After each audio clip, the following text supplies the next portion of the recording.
현재 한국에서 각종 민폐짓을 벌이며 많은 사람들에게 피해를 주고 있는 조니 소말리라는 유튜버가 큰 화제입니다. 그리고 그의 민폐짓에 대한 한국인들의 대응에 전 세계가 큰 충격을 받고 있다고 하는데요.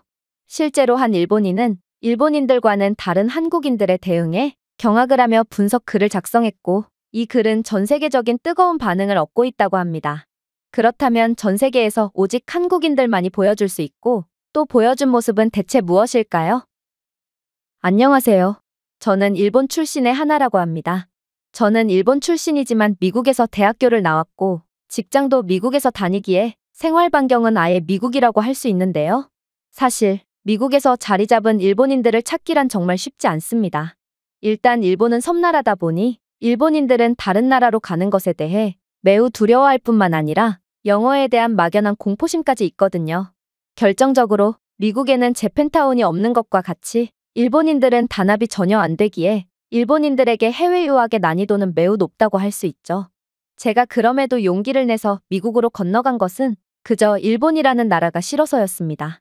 그리고 제가 조국인 일본이 싫은 이유는 요즘 전 세계적으로 화제를 불러일으키고 있는 유튜버 조니 소말리에 대한 일본인들의 대응만 봐도 알 수 있죠. 그는 한국과 일본에서 민폐짓을 일삼았고 거기에 대한 양국 국민들의 반응은 정말 하늘과 땅 차이였거든요. 일단 제가 소말리를 처음 알게 된 건 2023년 8월이었습니다. 저는 오사카 출신으로 오랜만에 고향인 오사카에서 시간을 보내고 있었거든요. 그런데 웬 흑인 유튜버 한 명이 호텔 건설 현장에 무단 침입한 걸로 모자라 직원들의 퇴거 요청조차 무시한 채 조롱의 의미를 담은 후쿠시마 원전 사고를 언급하며 후쿠시마를 반복해서 외쳤다는 소식이 들려오는 거 아니겠어요? 그리고 그렇게 처음 알게 된 그는 곧 매우 유명해졌죠. 왜냐하면 그는 일본에 머물면서 각종 민폐 행동을 저지르며 일본인들을 괴롭혔거든요. 소말리는 레스토랑에서 라이브 스트리밍을 하며 엄청나게 큰 음악을 트는 민폐짓을 한다든지 여성들에게 성적인 농담이나 신체적 위해를 가하려고 한다든지 정말 각종 극악무도한 민폐짓을 벌이며 사람들에게 피해를 줘서 여러 뉴스나 SNS에 퍼지기 시작했어요. 당연히 극단적인 개인주의를 보여주는 일본인들은 소말리에게 괴롭힘을 당해서 울고 있는 여성이나 만원 지하철에서 후쿠시마 사고와 히로시마 원자폭탄에 관한 이야기를 하며 조롱을 하는 그의 모습을 보고도 아무런 항의도 하지 못했고, 그럴수록 조니 소말리는 일본에서 더욱 활기를 치고 다니며 더 심한 행동들을 하곤 했죠. 저는 이러한 일본인들의 무기력하고 비겁한 면모가 마음에 들지 않았습니다. 일본인들은 약자에게 강하고 강자에게 약한 대표적인 사람들로 아마 조니 소말리가 약해 보이거나 여자였다면 일본인들은 그를 가만두지 않았을 게 분명합니다. 하지만 그는 건장한 흑인 남성이고 또 다른 일행들과 무리지어 다닌다는 이유로 일본인들은 그에게 겁을 먹고 찍소리도 못한 거였죠. 제가 일본을 떠난 이유도 이와 같습니다. 일본인들은 마치 대단한 권위라도 있는 척을 하지만 결국 나서야 할 때 침묵하는 겁쟁이일 뿐이거든요. 그렇게 조니 소말리는 몇 달 동안 무기력한 일본인들을 괴롭히는 콘텐츠를 진행하며 많은 수익을 얻었고 일본을 떠나게 되었죠. 그런데 최근에는 놀라운 소식이 들려왔습니다. 그가 이번에 향한 행선지는 바로 한국이라는 소문이 나돌았거든요. 제 일본인 친구들은 SNS에 조니 소말리가 한국에 간다는 소식을 공유하는 것을 보니 소말리의 한국행은 일본에서 엄청난 화제가 된 모양이었는데요. 그리고 조금 확인해보니 일본인들은 한국에 간 조니 소말리가 일본에서보다 훨씬 더 강력한 민폐짓으로 한국인들을 괴롭혀주길 원하고 있더라고요. 그러면서 일본인들도 그를 어찌하지 못했으니 겁쟁이 한국인들도 마찬가지로 무기력한 모습을 보이며 그의 괴롭힘을 그대로 받아내야 할 거라며 비웃고 있었죠.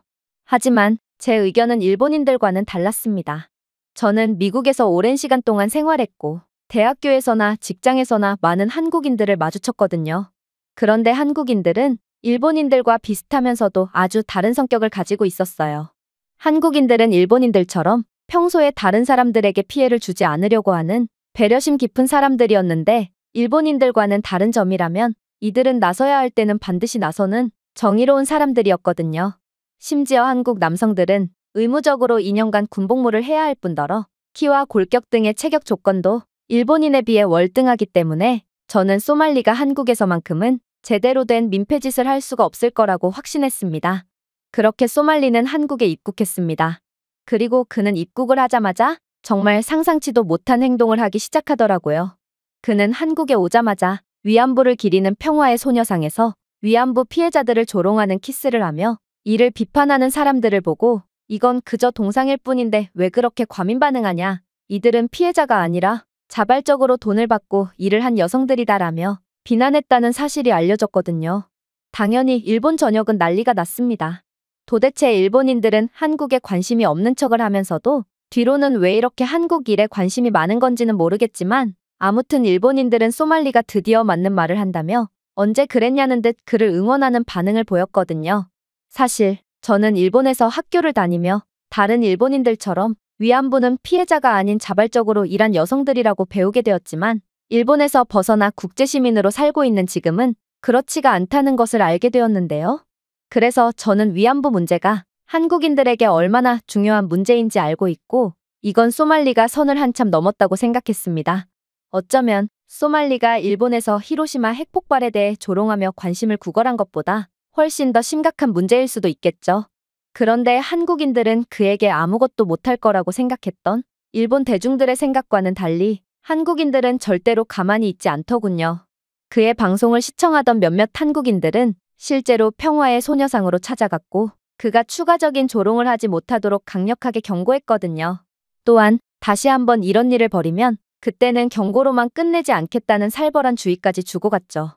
그는 원래라면 관심을 끌기 위해 더욱 강력한 조롱을 했겠지만 직접 찾아온 한국 남성들의 큰 키와 체격, 그리고 적극적인 자세를 보고 여긴 일본이 아니라는 것을 직감한 모양이었는데요. 일본인들은 그러한 조롱을 들어도 그저 누군가는 나서주겠지라고 생각하며 땅만 쳐다보고 있었지만 한국인들은 직접 행동으로 옮기는 사람들이었고 소말리는 한국과 일본의 크나큰 차이에 꽤나 당황한 기색이 역력했습니다. 결국 그는 황급히 자리를 옮기며 다른 타겟을 물색했죠. 저는 이러한 한국인들의 적극적인 태도에 역시나라는 생각을 할 수밖에 없었습니다. 제가 미국에서 만났던 한국인들은 하나같이 이러한 정의로운 모습을 보여주며 극한의 개인주의에 찌든 미국을 빛나게 해주고 있었거든요. 일단 미국은 겉으로는 안 그런 척을 하지만 인종차별이 꽤 만연해 있는 나라인데요. 특히나 동양인에 대한 차별은 말할 것도 없습니다. 그런데 이러한 인종차별을 대하는 한국인과 일본인들의 차이는 매우 극명했죠. 일본인들은 인종차별을 당해도 바보 같은 미소만 지을 뿐 감히 대응할 생각을 하지 못하는데요. 그런데 한국인들은 완전히 달랐어요. 아니, 한국인들은 그 누구도 따라할 수 없는 특이한 모습을 보이곤 했죠. 한국인들은 자신을 욕하는 건 참아도 자신의 동료들을 욕하는 것은 절대로 못 참았거든요. 한국인들은 길을 걷다가도 차별이나 푸대접을 받고 있는 같은 국적의 한국인들을 보면 백이면 백 발벗고 나서 도와줬고 그럴 때면 한국인들의 기세에 눌린 인종차별자들은 오히려 겁을 먹고 황급히 제 갈 길을 가곤 했습니다. 심지어 한국인 노인들의 경우 더욱 놀라운 모습을 보여주곤 했어요.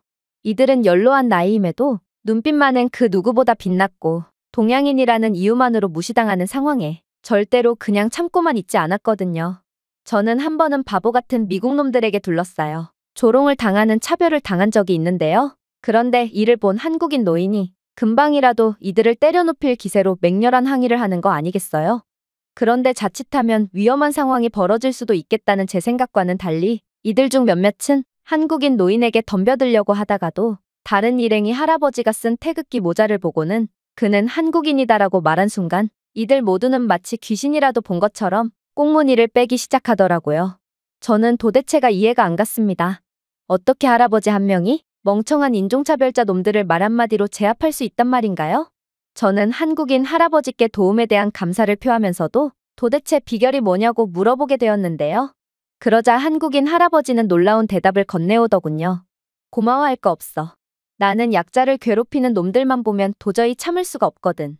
이건 아마 나뿐만 아니라 다른 한국인들도 비슷할 거야. 그리고 저런 약자에게만 강하고 강자에게는 약한 한심한 놈들은 꼭 한국인들을 무서워하곤 하더라고. 왜냐하면 예전에 LA에서 흑인 폭동이 일어났을 때 미국 경찰조차 한인타운 지역을 포기했지만 우리는 우리의 손으로 마을을 지켰거든. 한국은 2년간 의무적으로 군복무를 해야 하는 징병제 국가로 군대를 다녀온 우리는 가족과 친구들을 지키는 법을 그 누구보다 잘 알지?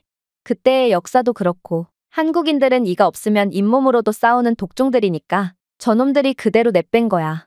저는 한국인들의 정의로운 모습과 행동력, 그리고 불의에 맞서 싸우는 강력한 힘을 보고 감탄할 수밖에 없었습니다. 일본인들의 경우 매일같이 차별을 당하고도 굴욕적인 미소만 지으니 더 놀림거리가 되고 괴롭힘만 당할 뿐이거든요. 하지만 한국인들은 늘 불의에 저항하며 이겨냈고 결국 아직까지도 인종차별이 남아있는 미국에서도 아무도 감히 건들 수 없는 존재가 된 모양이었죠. 아무튼 저는 한국인들만큼은 소말리의 횡포를 가만히 보고만 있지 않을 거라고 확신했고 한국인들은 이번에도 멋지게 위기를 극복한 모습이 너무 대단해 보였습니다. 일본인들의 반응은 조금 다르긴 했어요. 영상을 본 일본인들은 그래봤자 결국 한국인들도 소말리에게 아무것도 못하지 않았냐며 그저 말 한 번 걸었을 뿐인데 이게 일본과 다른 게 뭐냐며 여전히 조롱했거든요. 저는 한국인들을 아예 모르고 있는 이들에게 학을 뗄 뿐이었습니다. 한국인들이 정말로 마음먹으면 어떤 일이 벌어지는지 일본인들은 아예 모르고 있었거든요. 어쨌든 소말리는 한국인들의 반응에 겁을 먹고 현장을 급하게 벗어나긴 했지만 여전히 정신을 못 차린 듯 보였습니다. 그는 일본에서 아무런 위협 없이 민폐 행동을 하더니 정말로 한국에서도 똑같은 행동을 해도 되는 줄 착각하고 있는 모양이었죠. 그는 일본에서 했던 대로 공공장소에서 허락 없이 여성들을 촬영하기도 했고 어떤 화장품 가게에서는 한국 여자들은 전부 성형을 해서 그런지 똑같이 생긴 것 같다며 무례한 발언을 쏟아냈는데요.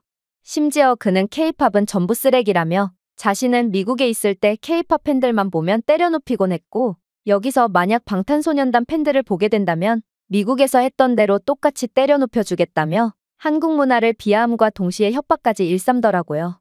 하지만 역시나 한국인들은 일본인들과는 완전히 다른 사람들이었습니다.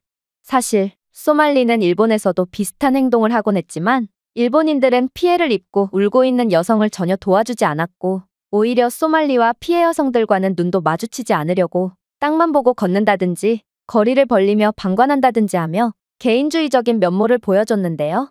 일본인들은 안타깝지만 어쨌든 내 문제가 아니다라는 태도로 피해 다니기 바빴고 그럴수록 소말리는 더욱 일본 곳곳에서 활개를 치고 다니며 민폐짓을 해댔죠.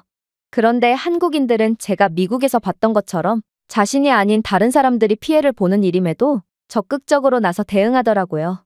한국 여성들이 성적으로 희롱당하거나 부적절한 대우를 받을 때마다 한국 남성들은 지체 없이 나서 소말리에게 한국에선 그러한 행동이 용납되지 않으며 왜 남이 나라에서 무례하게 행동하냐며 강하게 몰아붙였는데요. 일본에서와는 달리 한국인들은 영어도 유창하고 몸집도 소말리의 2배쯤은 되어 보였기에 소말리는 당황한 기색이 역력하더군요. 또한 다른 한국인들은 소말리가 더는 민폐 콘텐츠를 촬영하지 못하도록 그에게 주의를 주거나 그를 따라다니며 카메라를 가렸는데요. 그래서 소말리는 한국에서 더는 자극적인 콘텐츠를 만들지 못했습니다. 이쯤 되자 저는 한국인들의 반응이 궁금해서 소말리의 영상을 찾아보는 지경에 이르렀는데요. 일본인들은 피해자가 도찰을 당하거나 난데없이 욕을 먹고 신고하면 왜 이런 것 가지고 유난이냐며 오히려 피해자를 탓하지만 한국인들은 하나같이 피해자를 먼저 감싸주고 또 서로 발벗고 나서 도움을 주려고 하는 모습들이 너무나도 아름다워 보였거든요. 결국 소말리는 겁먹은 채 도망가는 장면만이 녹화될 뿐이었습니다. 하지만 소말리는 이러한 자신의 무기력한 모습이 불만족스러웠는지 마지막 발악을 하기 시작했어요. 그는 한국인들은 자신에게 아무것도 못하는 겁쟁이들이라며 한국의 법은 자신을 털끝 하나 못 건드리게끔 한다며 허세를 부렸거든요.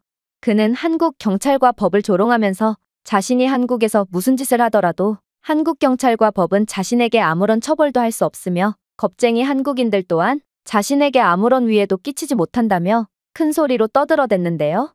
그러면서 한국어까지 조롱하며 한국어는 자신에게 횡설수설하게 들릴 뿐이라며 말이 안 통하는데 도대체 자신이 왜 들어야 하냐며 한국을 무시하기 시작했죠.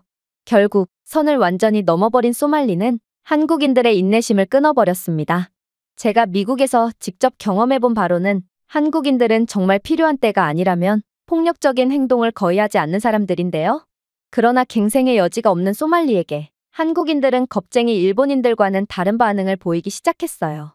한국인 중 한 명이 한국 여자를 희롱하는 라이브 방송을 하던 소말리에게 강력한 펀치를 날렸고 소말리는 결국 고꾸라지며 얼굴에 부상을 당했기 때문인데요. 아무래도 소말리는 체급이 상당하고 군대까지 다녀온 한국 남자의 주먹을 맞으니 큰 충격을 받았는지 한동안은 그 자리에서 일어나지도 못하더라고요. 하지만 소말리는 아직도 정신을 못 차렸는지 다음날 계속해서 한국 비하 방송을 이어갔습니다. 그러나 한국인들은 한번 문 상대를 절대로 놓치지 않는 사람들이었죠. 이들은 역시나 다음날 방송에도 소말리를 찾아냈고 그에게 또다시 린치를 가하며 소말리의 의지를 완전히 꺾어버렸거든요. 그리고 그 다음날에도 이번에는 소말리가 자신의 위치를 노출하지 않도록 조심했음에도 한국인들은 어떻게든 그의 위치를 찾아내 어김없이 민폐짓을 저지르는 그를 때려눕혔고 결국 그는 도저히 한국에서 방송을 이어나갈 수 없었습니다. 사실 이건 당연했어요. 제가 미국에서 겪은 한국인들은 웬만해서는 적을 만들지 않는 신사적인 사람들이지만 한번 표적으로 삼은 상대에게는 정말 국물도 없거든요. 마치 일본인들은 용기도 힘도 없어서 어쩔 수 없이 적을 만들지 않는 느낌이라면 한국인들은 그래, 너를 위해서 내가 한번 봐주마라는 태도로 계속 참다가 선을 넘은 상대는 아주 묵사발을 내는 느낌이었죠.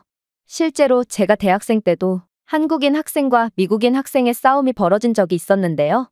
미국인 학생은 동양인들은 시비를 당하거나 무시를 당해도 가만히 있는 경향이 있다는 사실을 알고 한국인 학생을 이유 없이 지속적으로 괴롭혔거든요. 그러나 그가 한국인이라는 사실은 모르고 있는 듯 했습니다. 한국인 학생은 결국 참다 못해 분노가 폭발해버렸거든요. 문제는 미국인 학생은 키가 190cm가 넘고 복싱 아마추어 대회 입상 경력까지 있을 정도로 강력한 존재였다는 것입니다. 그에 비한다면 한국인 학생은 너무나도 작고 평범해 보였죠. 실제로 싸움의 처음 양상은 미국인 학생이 압도하는 듯 보였어요. 그는 복싱을 배워서 그런지 계속해서 거리를 조절하며 일방적으로 구타를 하는 듯 보였죠. 하지만 한국인 학생은 군대까지 다녀왔고 근성이라면 누구에게도 밀리지 않았습니다. 그는 맞으면서도 계속해서 거리를 좁혔고 마치 네 주먹이 언제까지 버티나 한번 보자는 태도로 계속해서 달려들면서 미국인 학생을 질리게 했거든요.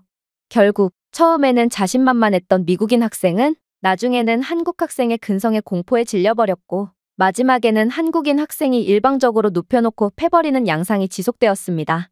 복싱 아마추어 대회 입상까지 한 190cm 거구를 말입니다. 미국인 학생은 완전히 걸레짝이 되어 다른 학생들이 말리지 않았다면 두 번 다시 일어날 수조차 없었을 정도로 호되게 당해버렸는데요. 결국 그는 다시는 동양인들을 감히 건들 수 없게 되었을 정도로 동양인에 대한 트라우마까지 생겨버렸죠. 역시나 한국인들은 절대로 건들면 안 되는 존재였던 것입니다. 그런데 그런 독종 같은 한국인들을 건드렸으니 소말리는 이제야 한국인들은 일본인들과는 차원이 다른 사람들이었구나를 느낀 듯 얼굴이 마치 걸레짝이 되어서야 후회를 하는 표정을 지었습니다. 당연히 일본 SNS에서도 난리가 났어요. 처음에는 한국인들도 소말리를 어찌하지 못한다며 조롱하던 일본인들이었지만 이제는 한국인들의 놀라운 행동력과 강력함에 혀를 내두르고 있고 심지어 일본 남성은 여자들한테만 강하고 가부장적이지만 한국 남자들은 여자에겐 약하지만 그 외의 사람들에겐 강하다며 일본이라는 나라의 비겁한 사회적 분위기에 대해 회의감을 느끼기도 했습니다. 이들은 이제야 한국의 강자에겐 강하고 약자에겐 약한 대인배적 면모를 인정한 모양이었죠. 하지만 더 충격적이었던 점은 따로 있었습니다. 바로 미국인들조차 한국 편을 들었기 때문인데요. 사실 저는 미국에서 오랜 시간을 보냈고 그래서 미국인들에 대해 누구보다 잘 안다고 자부합니다. 그래서 이러한 상황이 이해가 안 갔죠. 미국인들은 자신들의 나라에 대해 너무나도 자부심이 강한 나머지 아무리 미국인이 잘못한 일이라도 거의 일방적으로 미국 국적자의 편을 드는 경우가 많은데요. 그런데 한국에 대한 이미지가 얼마나 좋았으면 미국인들은 한국인들이 폭력을 행사할 정도면 소말리가 100번이고 잘못한 일이 맞다며 손가락질을 했거든요. 또한 이제는 한국은 문화적으로도 일본을 훨씬 능가한 지 오래인지 몇몇 미국인들은 한국의 역사까지 알며 소말리의 행동은 한국의 역사를 고려했을 때 매우 무례한 행동이었다며 일방적인 비난을 이어나가기도 했습니다. 그리고 이제는 한국인들의 특성에 대해 아는 사람들이 많아졌는지 한국 남자들은 2년간 의무적으로 군대에 다녀오므로 절대로 그들을 건드려선 안 됐다며 소말리에게 애도를 표하는 네티즌도 있었죠. 그러나 이들은 아직 완벽하게는 모르고 있었습니다. 한국인들은 이 정도로 끝낼 사람들이 아니라는 것을 말이죠. 한국인들은 여기서 끝낼 바엔 애초에 시작도 안 했다는 태도로 소말리를 영혼 끝까지 털어버리기 시작했어요. 일단 분명 소말리는 일본에서 아무런 제재 없이 활기를 치고 다녔고 결국 일본은 그를 가까스로 추방할 수밖에 없었는데요. 그런데 한국은 소말리에게 오히려 출국정지 조치를 취하는 거 아니겠어요? 이건 정말 이상했습니다. 어째서 자신의 나라에서 민폐를 부리는 놈을 쫓아내기는커녕 오히려 나가지 못하게 한단 말인가요? 그러나 한국은 다 계획이 있었습니다. 일단 소말리는 그의 유일한 수익 창출 수단이었던 유튜브에서 정책 위반으로 퇴출당했는데요. 그는 한국에서 유해 콘텐츠와 관련된 조항을 여러 차례 위반하여 결국 더 이상 민폐짓으로 수익을 낼 수 없게 되어버렸죠. 또한 소말리는 여러 차례의 공공장소 소란 및 괴롭힘 혐의로 유죄 판결을 받으며 한국법에 따라 상당한 벌금, 집행유예 또는 징역형을 선고받을 처지에 놓였는데요. 한국인들은 그의 행동들을 유심히 지켜봤다가 전부 고발 조치하고 있었고, 일본인들과는 달리 직접 행동으로 보여주는 한국인들의 의지 덕분에 소말리는 자신이 벌인 짓에 대한 대가를 치르게 된 것입니다. 하지만 한국이 그에게 출국 정지 처분을 내린 이유는 따로 있었습니다. 그건 바로 그의 사건을 조사하던 한국 경찰이 소말리가 약물 사용, 소지 또는 유통에 대한 증거를 발견하게 되었고, 결국 추가 마약 혐의로 수사를 하게 되었기 때문인데요. 한국에서 약물 관련 범죄로 유죄 판결을 받은 외국인은 종종 징역형을 선고받고 추방 및 재입국 금지 처분을 받는 경우가 많은데요. 약물 관련 혐의는 한국이 이러한 범죄에 대해 가혹한 처벌을 부과하기 때문에 정말 최악의 상황이라고 볼 수 있었습니다. 이 모든 혐의가 유죄로 판정된다면 그는 꼼짝없이 수년간이나 한국의 감옥 속에서 썩어야 하기 때문이죠. 물론 그가 감옥에서 나온다고 해도 그의 미래는 도저히 보이지가 않습니다. 일단 그는 수익을 벌어들이는 SNS 계정들이 전부 정지당했을 뿐더러 그가 한국에서 추방되어 한국 재입국이 영구적으로 금지된다면 다른 인접 국가에서도 블랙리스트로 지정되어 아예 입국이 거부될 수 있거든요. 많은 국가들에서 약물 등의 중범죄에 대한 기소 사실이 있으면 아예 입국조차 거부하고 있고, 또 한국은 영내에서 핵심적인 역할을 수행하는 선진국이므로 그런 한국에서의 유죄 및 입국 금지를 당한다면 적어도 웬만한 아시아 국가에서는 발도 못 붙이고 추방당할 확률이 높습니다. 즉, 소말리는 다시는 이러한 민폐 콘텐츠를 제작하지 못하게 될 뿐만 아니라 이젠 함부로 해외여행도 갈 수가 없게 되었다는 뜻입니다. 그야말로 한국의 법과 경찰은 자신에게 아무것도 못하며 한국인들은 자신의 털끝 하나 못 건든다며 허세를 부리던 소말리는 그의 말과는 정반대되는 처분만 때려받고 완전히 망해버린 것이죠. 일본의 경우 저희의 국가와 문화를 조롱한 존이 소말리에 대해 아무런 조치도 취하지 못했다는 것을 고려한다면 이는 한국과 일본은 완전히 다른 국가며 한국을 건들면 온전히 살아 돌아갈 수 없다는 것을 의미했습니다. 저는 일본인으로서 이렇듯 자신들을 건든 대가를 분명히 치르게 해주는 한국이 너무나도 부러웠습니다. 저는 그동안 일본에서 키도 작고 왜소한 여자라는 이유로 온갖 괴롭힘을 당했음에도 아무도 저를 도와주지도 않았고, 오히려 경찰에 신고를 하면 그깟 일로 신고를 하는 건 민폐라며 구박만 받았거든요. 하지만 한국은 기본적으로 서로가 서로를 돕는 끈끈한 문화를 가졌을 뿐더러 자신들을 건든 대가를 200% 치르게 해주는 화끈하고 멋있는 국가였죠. 저는 미국에서 늘 존이 소말리 소식을 확인하며 한국인들이 권선징악을 하는 모습에 큰 희열을 느끼고 있는데요. 물론 이러한 모습을 일본에서는 절대로 기대할 수 없다는 점이 너무나도 슬프긴 하지만 그래도 한국은 제 기대를 저버리지 않아서 큰 만족감과 존경을 느끼고 있는 중이랍니다. 전 세계 웬만한 사람들은 전부 경험해봤지만 한국인들만큼은 절대로 건들면 안 된다. 한국인들을 함부로 건드렸다간 죽는 것보다 더한 고통을 겪게 되기 때문이다. 현재 소말리가 한국에서 각종 민폐짓을 벌이고 있다는 소식에 일본 언론사에서 수석 특파원까지 파견 보내 소말리의 행동을 보도하고 있다고 하는데요. 그런데 소말리가 한국을 완전히 망쳐버리는 기쁜 소식을 일본에 전하려는 의도였던 일본 언론사는 한국인들의 예상치도 못한 행동을 보고 그대로 선체로 굳어버렸다고 합니다. 그렇다면 도대체 한국인들이 어떤 모습을 보여줬던 것일까요? 안녕하세요. 저는 일본 출신의 아키나라고 합니다. 저는 일본에서 기자로 활동하고 있고 2023년에 소말리가 본격적으로 일본에서 민폐를 끼치면서부터 소말리 관련 소식을 전담으로 취재하는 역할을 맡았는데요. 물론 무슨 외국인 한 명 가지고 전담 기자까지 붙이며 오버를 하냐며 질색을 하시는 분들도 계실 테지만 이건 일본인들의 특성을 전혀 몰라서 하는 이야기입니다. 제가 기자로서 여러 사건들을 취재하면서 일본인들은 안 그런 척을 하지만 남일의 그 누구보다도 관심이 많고 티는 내지 않지만 이러한 민폐 유튜버가 일본에서 어떤 악행을 저질렀는지, 그리고 그가 어떤 처벌을 받고 어떻게 응징되었는지에 대해 엄청나게 궁금해하거든요.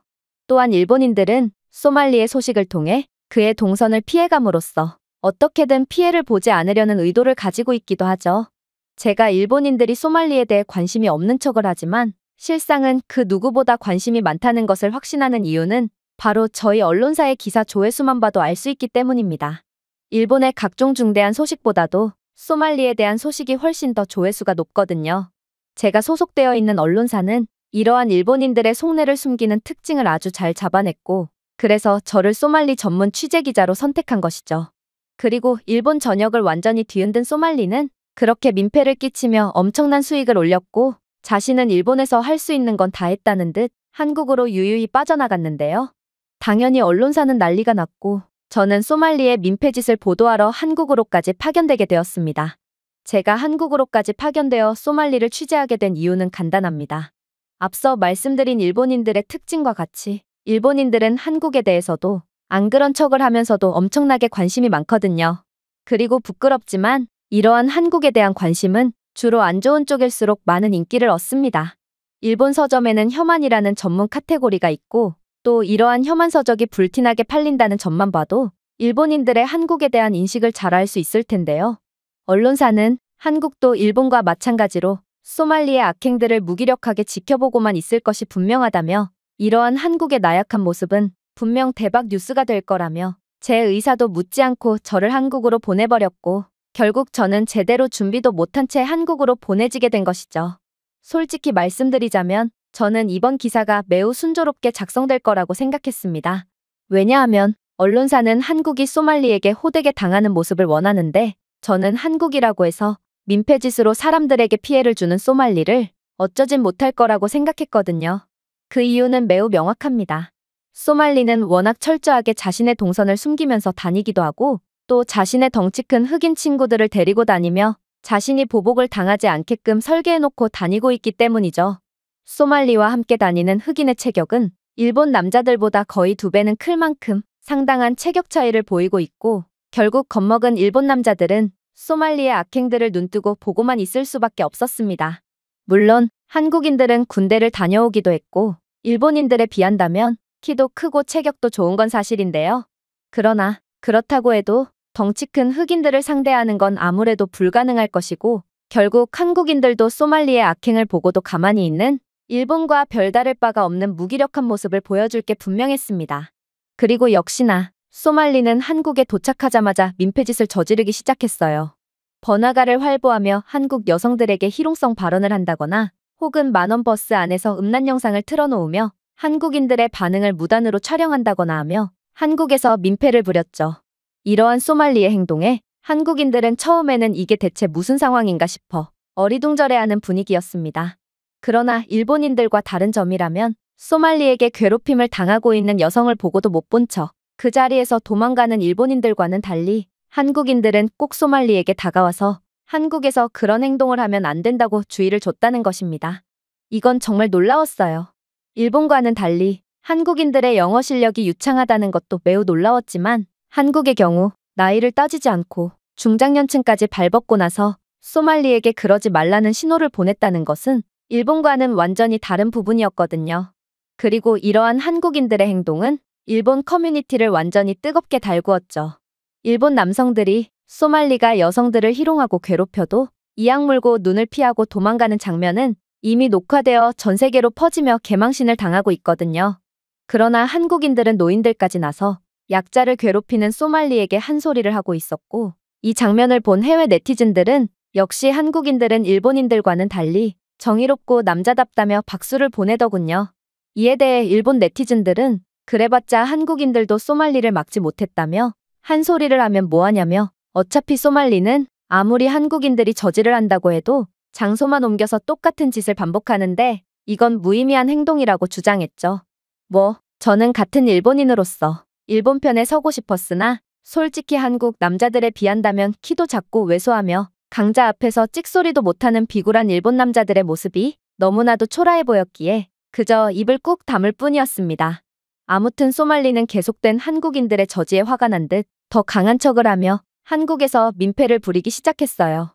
그는 자신을 말리는 한국인들을 피해서 계속해서 이동했고, 난데없이 편의점에서 라면과 소주를 엎지르며 가게에 피해를 주었는데요.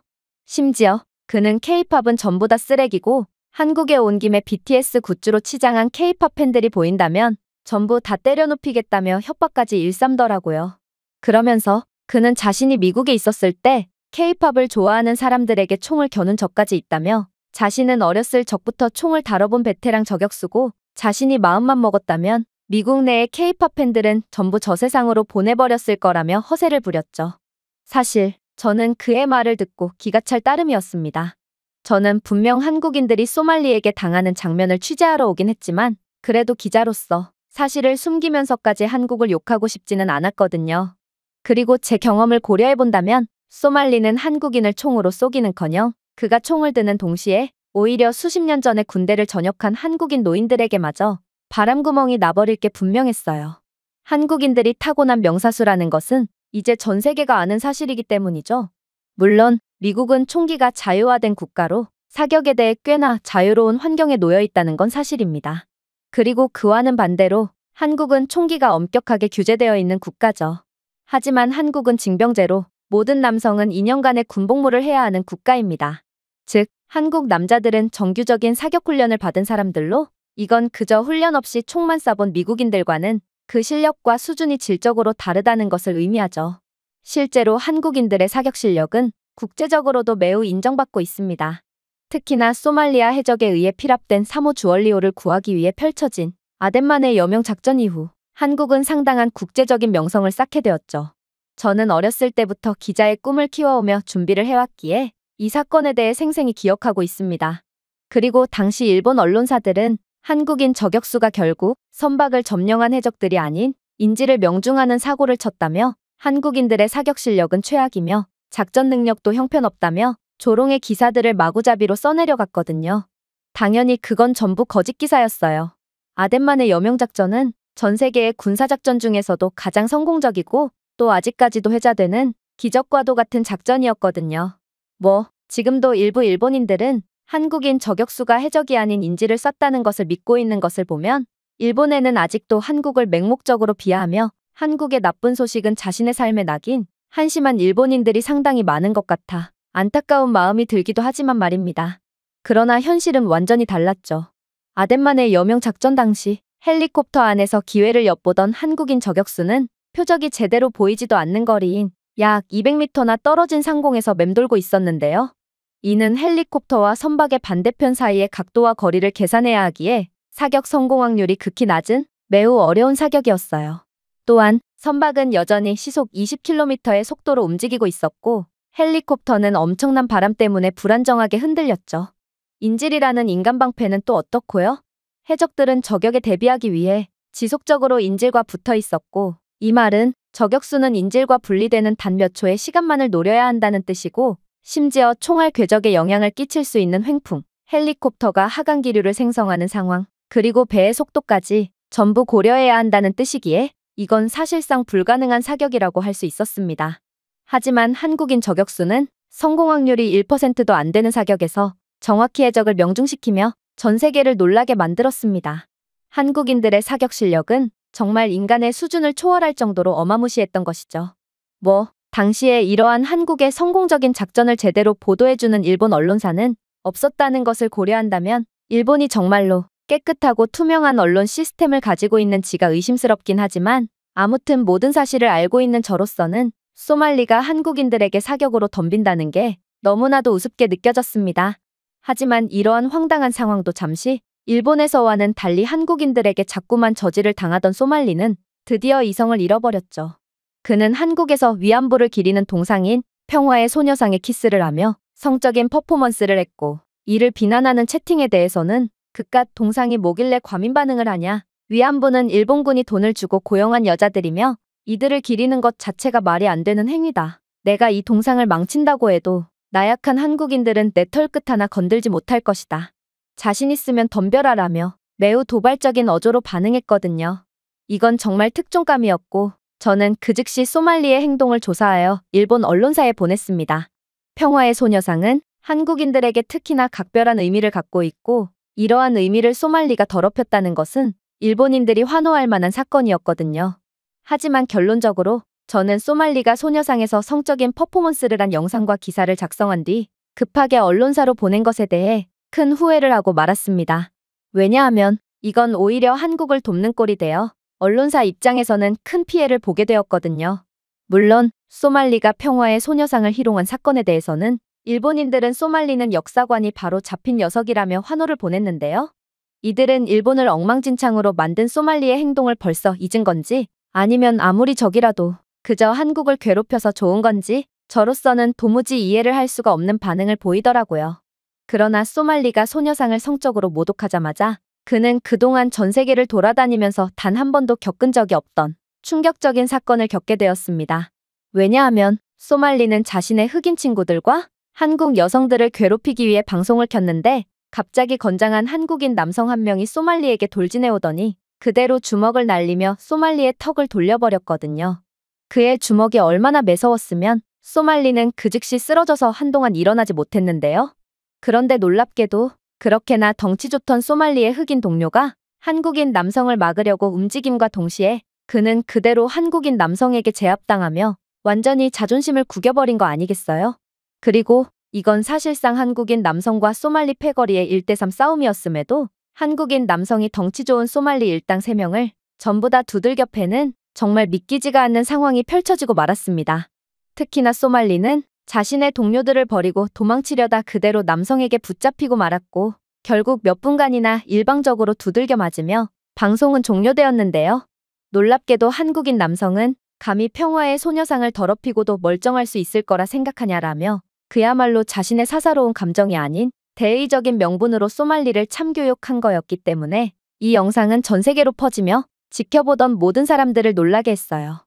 만약 제가 소녀상을 더럽히는 소말리에 대한 기사를 작성하지 않았다면 이 사건이 일본에서 그렇게까지 이목을 끌지는 않았을 테지만 이미 어그로란 어그로는 전부 끌린 지금 저는 한국 남성의 강력함과 정의로움 그리고 나라를 위해서라면 기꺼이 한 몸을 희생해서라도 적을 박살내는 한국인들의 행동력을 일본 전역에 퍼뜨린 셈이 되었습니다. 당연히 이 소식을 받아든 일본 전역은 난리가 났어요. 그리고 도대체 한국에서 일어난 일이 뭐라고 일본에서는 세대와 성별 간의 갈등까지 일어났죠. 일본 여성들은 자신보다 2배나 큰 상대를 주먹 한 번에 제압하는 한국 남성의 강력함과 꼭 자신이 피해본 상황이 아니더라도 다른 사람들을 위해 기꺼이 나서는 한국인들의 듬직한 행동력을 보고 일본 남성들은 약해 빠진 존재라며 비하를 이어나갔는데요. 실제로 일본 남성들이 소말리에게 시비를 걸리지 않기 위해 꽁무니를 빼고 도망가는 영상은 이미 전 세계로 퍼진 상태였기에 이는 한국 남성의 1대3 싸움과 비교되며 엄청난 화제가 되기도 했죠. 한국인들이 불의에 맞서 싸울 때 일본인들은 문제 상황이 자신에게 닥치는 것을 피하기 위해 전부 도망가버린 셈이거든요. 그리고 일본의 노인들 또한 요즘 일본 젊은이들은 애국심이라는 게 없다며 한국 놈들조차 자신들의 나라가 더럽혀졌을 때는 기꺼이 행동으로 보여주지만 일본의 젊은이들은 그런 용기가 하나도 없다며 젊은 세대를 비난했습니다. 그야말로 한국 소식에 그 누구보다 관심이 많은 일본인들은 한국의 희소식에 완전히 눈이 돌아가 버린 것입니다. 물론 이러한 갈등 뒤에는 어김없이 자기 합리화가 시작됐어요. 일본 남성들은 자신들도 소말리를 꼼짝 못하게 한 적이 있다며 소말리가 지하철에서 후쿠시마 원전 사고와 히로시마 원자폭탄을 언급하며 일본인들을 도발할 때 자신들이 소말리에게 강하게 항의하며 그를 합주기로 만들어버렸지 않냐며 자신들도 나라의 명예를 지키기 위해 힘을 썼다며 항변했는데요. 그러나 그러한 주장은 얼마 가지도 못하고 완전히 묵살되고 말았습니다. 왜냐하면 당시 지하철에서 소말리에게 항의를 하며 그의 입을 다물게 만든 사람은 다름 아닌 한국계 남자로 밝혀졌기 때문입니다. 당시에도 일본인들은 아무 말도 못한 채 그 자리에서 황급히 도망쳤지만 한국인만큼은 용기 있게 모든 상황을 종결시켰던 거였죠. 심지어 그렇게나 철두철미했던 소말리가 어떻게 그렇게 빨리 위치가 발각될 수 있었는지까지 공개되자 일본인들은 그야말로 한국에서 참교육을 당한 소말리처럼 합주기가 되어 할 말을 잃고 말았는데요. 바로 한국인들은 애초에 단체 채팅방까지 만들어서 소말리의 동선과 위치에 대한 정보를 공유하며 그가 어디로 향하는지를 전부 파악하고 있었기 때문이었습니다. 일본인들과는 달리 한국인들은 애초에 자신들의 국가를 더럽히는 소말리를 단단히 벼르고 있었고 서로 얼굴도 모르는 사이임에도 한마음 한뜻으로 소말리를 추적하고 있었는데요. 한국인들은 소말리가 자주 목격되었던 홍대나 이태원, 강남을 중심으로 실시간으로 그를 찾고 있었고 소말리는 방송 중에 자신의 위치를 찾을 수 있을 만한 단서를 보여주지 않으려고 노력했지만 결국 한국인들은 라이브 중간중간 보이는 독특한 건축물이나 유명한 벽화, 그리고 플랜카드의 글귀 등의 단서를 통해 집단지성의 힘으로 소말리의 위치를 특정해버린 것입니다. 그리고 마침 근처에 거주하던 한국인 남성이 총대를 메고 한국인들을 괴롭히던 소말리에게 참교육을 해준 거였죠. 이건 정말 놀라운 모습이었습니다. 일단 한국인들이 서로 모르는 사이였음에도 실시간으로 소통을 할 수 있다는 점부터 상당히 충격적이었는데요. 일본은 와이파이가 불안정한 지역들이 많고 또 약간의 지연 시간이 발생하기 때문에 이렇듯 자신들이 분석한 위치나 정보들을 실시간으로 공유하는 것은 상당히 어렵습니다. 물론 일본인들은 애초에 한국인들처럼 불의를 위해 모이지도 않았지만 말이죠. 그러나 한국은 이미 평균 인터넷 속도가 100MB/s가 넘고 가장 진보된 5G 네트워크를 가지고 있는 국가로 인터넷 속도와 연결성 면에서 전 세계 최고 수준을 유지하고 있기에 이러한 원활한 실시간 정보 공유가 가능한 거였습니다. 한국인들은 이러한 고속 인프라를 통해 실시간으로 데이터를 업로드, 다운로드 및 스트리밍 할 수 있으므로 소말리아의 행방에 대한 동영상, 이미지 및 업데이트를 거의 즉시 공유하며 집단지성의 힘을 발휘할 수 있던 거였죠. 즉, 한국은 인프라 면에서도 일본을 완전히 앞지르고 있던 거였습니다. 당연히 일본 전역은 난리가 났어요. 도대체 일본은 어디까지 침몰했길래 한국에까지 완전히 밀리는 거냐며 소말리의 한국에서의 소식에 전 국민이 귀 기울이고 있던 일본은 완전히 초상집 분위기로 변해버렸죠. 물론 이제는 전 세계인들이 소말리를 알게 된 지금 소말리가 한국에서 어디까지 민폐를 끼칠 수 있는지 관심을 기울이던 세계인들은 한국의 강력한 면모에 하나같이 박수를 보냈는데요. 이들은 한국의 인프라가 이렇게나 훌륭할지 몰랐다며 또한 한국인들은 무슨 민간인들이 마치 전문적인 첩보부대원들과 같은 모습을 보여줄 수 있는 거냐며 혀를 내두르더군요. 그러면서 아무래도 한국인들의 이러한 똑똑한 전략과 1대3 싸움에서도 압도우위를 점하는 무력을 보니 이건 전부 다 군대에서의 훈련의 결과인 것이 분명하다며 절대로 한국인들과는 시비가 붙으면 안 되겠다는 반응을 보이더라고요. 그 와중에 무기력한 모습을 보였던 일본이 언급되며 전 세계인들은 일본은 겁쟁이들이 모인 국가라며 한국의 반이라도 따라가라는 댓글을 남기고 있기도 한데요. 저는 일본인으로서 엄청난 부끄러움을 느끼고 말았고 이대로는 안 되겠다는 생각을 하게 되었습니다.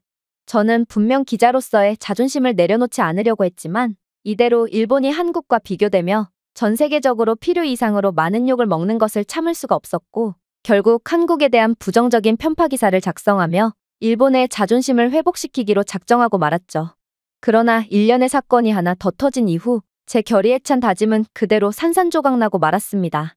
왜냐하면 분명 소말리가 한국인들에게 참교육을 당하는 건 이번이 끝일 거라고 생각했지만 한국인들은 아직도 정신을 못 차린 채 다시금 민폐짓을 일삼고 있던 소말리에게 계속해서 참교육을 해주고 있었거든요. 소말리는 한국 남자들에게 호되게 당해 완전히 망가진 얼굴을 들이밀며 방송을 시작했고 한국인들의 물주먹은 전혀 두렵지 않고 자신은 이미 한국 경찰에 신변보호를 요청했으니 이제 한국의 공권력과 법이 자신을 지켜주는 이상 한국인들은 자신을 털끝 하나 건들 수 없을 거라며 도발을 시작했는데요. 그러면서 한국 경찰은 자신을 지키는 경비견과 다름없다며 한국은 미국인인 자신을 끝까지 보호할 의무가 있는 나약한 국가니 일본의 식민지인 한국에서 사는 한국인들은 마땅히 미국인인 자신을 존경해야 한다며 목소리를 높였죠. 저는 이러한 그의 라이브 방송을 보고 소말리가 이렇듯 허세를 부린다고 해도 이제는 정말로 한국인들이 그를 어떻게 할 수가 없을 거라고 생각했습니다. 생각해보세요.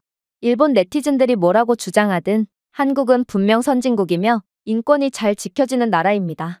그러니 소말리가 아무리 한국의 역사와 국격을 무시한다고 해도 고작해야 벌금형으로 끝날 수밖에 없을 게 분명하죠. 일본을 좀 보세요. 일본도 인권이 잘 지켜지는 선진국이기에 소말리는 일본에서 그렇게나 지속적으로 사람들을 괴롭혔음에도 고작해야 벌금 한 번 낸 것 말고는 전혀 처벌을 받지 않았거든요. 심지어 이번 라이브에서는 소말리는 자신의 허세 가득한 태도와는 달리 절대로 자신의 위치를 노출시키지 않으려는 듯 흰색 벽지만을 배경으로 한 채 방송을 진행했기에 한국인들은 절대로 그를 어떻게 하지 못할 거라고 생각했어요. 그러나 그렇게 소말리가 의기양양한 표정을 지으며 자신의 숙소에서 나옴과 동시에 그의 사나웠던 눈은 곧바로 순한 아기 사슴의 눈망울이 되어 촉촉해지고 말았습니다. 왜냐하면 한국인들은 이번에도 소말리를 찾아냈고, 하필이면 자신을 찾아온 한국인 남성은 마치 소말리가 머무는 건물의 구조를 완전히 꿰고 있는 것처럼 소말리를 지키는 경찰들의 눈까지 피해가며 소말리에게 접근했거든요. 결국 소말리는 경찰들이 올 때까지 최대한 시간을 끌기 위해 노력했지만 한국인 남성은 그 틈을 주지 않고 소말리의 턱에 강력한 펀치를 날렸고, 소말리는 이번에도 바닥을 나뒹굴며 한국 길거리에서 바닥 청소를 하고 말았습니다. 알고 보니 한국인 네티즌들은 이번에도 머리를 맞댔고, 소말리가 마지막으로 방송을 종료한 장소와 그의 라이브 방송 중에 옆집에서 발생하는 소음을 토대로 소말리의 위치를 추적했다고 하는데요. 결정적으로 소말리의 방송 중에 순간적으로 1초간 보인 피자박스를 포착한 한국인 네티즌은 그의 피자박스에 쓰여있는 매장을 추적한 결과 결국 소말리의 숙소 위치를 특정할 수 있던 것입니다. 심지어 이제 소말리는 한국인들의 손바닥 안에 있게 되었다고 하는데요. 그간의 소말리의 행동 및 동선을 전부 분석한 한국인들은 이제 소말리가 굳이 단서를 제공하지 않아도 그의 모든 동선을 예측하는 경지에 이르렀고, 결국 전 국민이 마치 황금 고블린을 추적하는 것처럼 소말리를 찾아다니며 그에게 참교육을 해주려고 벼르고 있다고 합니다. 일본인들은 소말리가 두려워서 피해를 당하고도 도망만 다녔다면 한국인들은 중고등학생들마저 단체 채팅방에서 얻은 소말리의 위치를 토대로 소말리에게 참교육을 해주기 위해 그를 쫓아다니고 있는데요. 그야말로 한국인들은 전투민족이 맞았고 소말리는 상대를 잘못 골랐던 거였습니다. 사실 이건 정말 놀라운 모습이라고 할 수 있습니다. 왜냐하면 아무리 소말리가 이곳저곳에서 민폐를 끼치면서 다닌다고 해도 결국 그를 처벌하기 위해서는 고소나 고발이 들어와야 가능하며 경찰이 독단적으로 그에게 벌을 줄 수는 없거든요. 그러나 한국인들은 이렇듯 법과 경찰 시스템의 맹점을 노리며 전 세계적인 민폐를 끼치고도 번번이 처벌에서 빠져나가는 얌체 같은 소말리에게 직접적으로 참교육을 시전하고 있고, 이를 지켜보던 세계 네티즌들 전부는 한국의 이러한 화끈한 대처에 엄청난 만족감을 느끼고 있는 상황입니다. 심지어 일본 네티즌들은 소말리에게 각종 능욕과 희롱을 당하고도 그저 말로만 일본에서 그러면 큰일이 난다, 살아서 돌아갈 수 없다라며 협박했지만 결국 현실에서 소말리에게 대항하는 사람들은 아무도 없었고, 소말리는 생채기 하나 나지 않은 채 유유히 일본에서 빠져나갔는데요. 그러나 한국인들은 자신들의 국가에 침입한 상대를 절대로 가만두지 않는 사람들이었고, 자칫하면 자신이 폭행범이 되어 범법자가 될 수도 있는 상황임에도 이를 개의치 않고 국가의 명예를 위해 기꺼이 한 몸을 희생하는 감동적인 모습을 보여줬습니다. 그리고 이러한 한국인들의 모습에 전 세계인들은 한국인들에게 찬사를 보내며 위안부 재단에 기부까지 하며 한국에 대한 존경심을 표하고 있다고 하죠. 그럼에도 한국의 가장 두려운 점은 아직 시작도 안 했는데요. 한국은 여기서 끝낼 거였으면 애초에 시작도 안 했다는 듯 정말 믿기지가 않는 대응으로 소말리를 완전히 박살내버렸거든요. 소말리는 한국에서 더 이상은 버틸 수 없을 것을 직감했고 결국 몰래 한국을 떠나 도망가기로 결정했지만 그는 한국에서 출국 정지 상태가 되어 빠져나갈 수 없었거든요. 알고 보니 소말리는 그동안 한국에서 벌인 악행들에 대해 전부 고발이 들어온 상태였는데요. 한국인들은 소말리가 한국 여성들을 상대로 성희롱을 하는 장면이나 가게 영업 방해를 하는 장면 등을 녹화하여 열댓 개의 범죄 사실을 전부 고발했고, 고발이 들어온 이상 한국 경찰은 드디어 수사를 할 수 있게 되었습니다. 이건 일본인들의 누군가 나 대신 해주겠지의 마음가짐과는 완전히 다른 행동력이었기에 일본 네티즌들은 그대로 침묵할 수밖에 없었습니다. 일본인들은 말로만 소말리를 고발했으니 그는 곧 감옥에서 썩어야 할 것이다 라며 허세를 부려댔지만 현실은 일본 시민들의 신고는 들어온 적이 단 한 번도 없었고, 그러니 당연히 일본 경찰 입장에서는 할 수 있는 게 아무것도 없었거든요. 심지어 몇몇 일본 경찰들은 소말리의 민폐 행동을 보고도 자신들이 영어를 못한다는 이유로 그대로 소말리를 풀어주는 등 정말 말도 안 되는 책임감을 보여줬기에 소말리는 일본에서 경범죄 벌금 한 건 외엔 멀쩡하게 일본에서 유유히 빠져나갈 수 있던 거죠. 해외에서 일본인들이 모여 사는 곳인 재팬타운의 비율은 전 세계에서도 가장 낮다는 통계가 있던데, 이처럼 이기적이고 개인주의적인 일본인들은 다른 사람들을 위해 발벗고 나서는 꼴이 없으니 한국과는 달리 소말리에게 완전히 나라 자체가 희롱당할 수밖에 없던 것입니다. 그러나 소말리는 한국에서 열댓 건의 경범죄 고발뿐만 아니라 약물 관련 혐의까지 받고 정말로 감옥에 갈 위기에 처해 있는데요. 심지어 한국인들은 그의 유튜브 계정까지 정지시켜버렸기에 그는 더 이상의 후원금조차 받을 수가 없는 상태가 되었습니다. 즉, 그는 한국의 감옥에 투옥되며 돈줄도 끊겨버려 그야말로 한국에서 말라 죽을 일만 남았다는 것이죠. 이처럼 소말리가 한국에 까불다가 완전히 인생이 망하게 된 상황에 전 세계인들은 환호하며 다른 나라들이 아무도 못한 일을 한국인들이 해냈다. 한국이 소말리를 끝장냈으니 그가 우리나라에 오지 않게 되어 기쁘다. 동양인들은 전부 무기력하고 나약할 줄 알았는데 적어도 한국인들만큼은 절대로 건들면 안 되겠다라며 뜨거운 반응을 보이고 있는데요. 그러나 일본 네티즌들만은 어찌 보면 한국이 일본의 복수를 대신해준 셈이었음에도 자신들의 무기력함을 떠올리며 완전히 입을 꾹 다물게 되었습니다. 현재 제가 소속되어 있는 언론사에서는 일본 정부가 더 이상 한국에서의 소말리의 소식을 보도하지 말라는 제안을 걸었다며 저보고 곧장 일본으로 복귀할 것을 지시했는데요. 아무래도 일본은 정부 차원에서 한국을 견제하는 것이 맞아 보였고 저는 이러한 암담한 양국의 격차에 고개를 푹 숙인 채 쓸쓸히 복귀할 뿐이었습니다. 현재 국제 민폐 유튜버 조니 소말리가 한국에서 계속된 문제를 일으키고 있다고 합니다. 그런데 한국도 다른 국가들처럼 소말리가 아무리 난동을 부려도 그저 가만히 보고만 있나 싶던 찰나 한국인들은 전 세계 그 누구도 할 수 없었던 놀라운 모습을 보여주기 시작했고 이러한 한국인들의 정의로운 행동은 전 세계로 퍼지며 엄청난 찬사를 받고 있다고 하는데요. 그렇다면 전 세계를 깜짝 놀라게 만든 한국인들의 행동은 대체 무엇이었을까요? 안녕하세요. 저는 미국 출신의 에블린이라고 합니다. 저는 현재 미국에서 형사로 일하고 있고 프로파일링 팀에서 과학적인 분석과 수사를 도맡고 있는데요. 그런데 최근에는 회의를 진행하다가 충격적인 정보를 듣게 되었습니다. 그건 바로 한국인들에 관한 이야기였는데요. 한국인들은 전 세계에서 아무도 하지 못한 일을 해냈고 이들을 건드리면 어떤 비참한 최후를 맞이하게 되는지를 정확하게 알려주며 모든 사람들을 깜짝 놀라게 만들었거든요. 그리고 이건 프로파일러로서 수많은 사건들을 경험해본 저로서도 도통 믿기지가 않을 정도로 대단한 모습이었기에 저는 지금도 어안이 벙벙한 상태입니다. 일단 요즘 조니 소말리라는 외국에서 민폐를 끼치는 콘텐츠를 진행하는 유튜버가 있고 그는 일본과 태국 그리고 이스라엘 등 세계 각국을 옮겨다니며 여러 사람들에게 피해를 주고 있다고 하는데요. 그가 얼마나 주도면밀하던지 그는 항상 건장한 남성들과 함께 다녔고 또 자신의 위치를 철저히 숨기는 등 추적을 아예 불가능하게끔 하고 다녔기에 그가 다녀간 국가들에서는 소말리의 민폐 행동을 그저 바라만 보고 있을 수밖에 없었죠. 특히나 소말리는 일본에서 무척이나 대담한 행동을 보였는데요.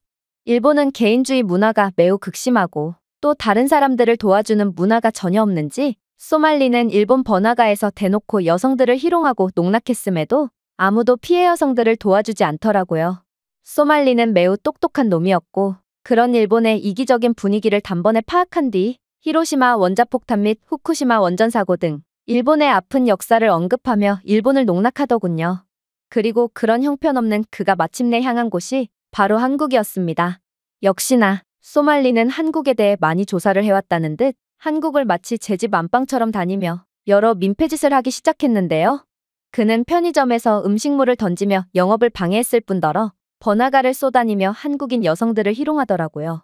심지어 그는 일본 전범기를 펼쳐 보이며 한국인들을 도발했을 뿐만 아니라 위안부 피해자들을 기리는 평화의 소녀상에 키스를 하며 성적인 퍼포먼스를 일삼는 등 정말 눈뜨고는 못 봐줄 정도로 기괴한 행동을 하기 시작했습니다. 사실 이러한 소말리의 행동은 매우 즉흥적이고 도발적인 것처럼 보이지만 프로파일러인 제가 보기에는 그의 행동들은 전부 철저하게 계산된 행동이었어요. 그는 나약한 한국인들 따위는 전혀 두렵지 않다며 허세를 부렸지만 한국인 시청자들이 자신의 이동 경로를 파악하지 못하도록 조치를 취했으며 또 한자리에서 오래 머물지 않는 등 한국인들의 보복을 피하기 위해 혼신의 힘을 다했거든요.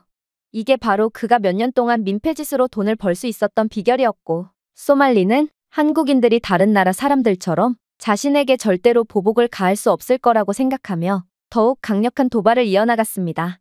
그러나 한국인들은 다른 나라 사람들과는 완전히 달랐습니다. 이들은 그저 평범한 시민들이었을 뿐임에도 마치 제가 전문적인 프로파일링 조사를 진행할 때 몇 년간이나 교육을 받은 저희가 범죄를 분석하는 방식보다도 더욱 철저한 방법을 사용하여 소말리를 완벽하게 추적해냈거든요. 일단 소말리는 이번에도 뜬금없는 곳에서 라이브 방송을 진행했고 그가 원래 그랬던 것처럼 짧은 시간 동안 민폐를 끼치고 치고 빠질 생각인 모양이었는데요. 하지만 한국인들은 그가 번화가에 도착하자마자 단 3분 만에 그를 찾아냈고 이내 일본 등의 다른 국가 사람들이 무기력한 모습을 보여준 것과는 달리 여자들을 희롱하고 있는 소말리에게 망설임 없이 강력한 펀치를 내질렀습니다. 한국인의 주먹이 꽤나 매서웠는지 소말리는 그 자리에서 힘없이 쓰러졌고 지금껏 경험해보지 못한 상황에 몹시 당황했는지 한동안 그 자리에서 넋이 나간 표정을 지을 뿐이었는데요. 당연히 소말리 입장에서는 이렇듯 자신을 순식간에 추적한 상황에 벙찔 수밖에 없었죠. 한국인이 소말리를 단번에 추적한 방법은 그야말로 미국 정보부에서나 쓸 법한 매우 천재적인 방식이었거든요. 일단 한국인들은 위기 상황에 매우 단합이 잘 되는 사람들이었는데요. 이들의 메신저인 카카오톡은 단체 채팅 기능이 있고 한국인들은 자신들의 나라에서 혼란을 일으키며 피해를 주는 소말리를 소탕하기 위해 머리를 맞댔다고 했습니다. 이들은 소말리의 동선을 분석하고 실시간 위치 공유 및 자료를 나누고 있었는데요.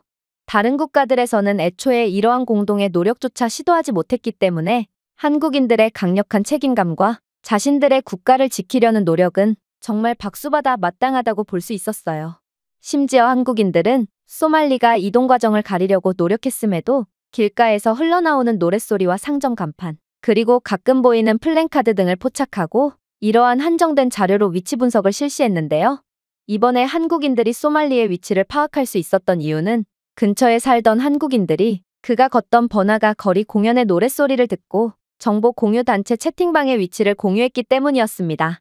결국 이러한 한국인들의 협동과 행동력 덕분에 소말리는 민폐짓 시작 3초 만에 건장한 한국인 남성에게 얻어터질 수밖에 없던 거죠. 하지만 가장 놀라웠던 점은 따로 있었습니다. 아까 말씀드렸다시피 소말리는 절대로 혼자 이동하지 않는데요. 이들은 다른 국가에서도 덩치 좋은 흑인들과 함께 다니며 누구든 함부로 자신에게 덤비지 못하도록 하고 있었거든요. 그러나 한국 남자는 다른 국가의 허약하고 겁 많은 남자들과는 달랐습니다. 이들은 2년간 군대에서 복무한 베테랑 전사들이었고 애초에 한국인들의 강한 심장과 전투력은 미국 내에서도 매우 유명한데요.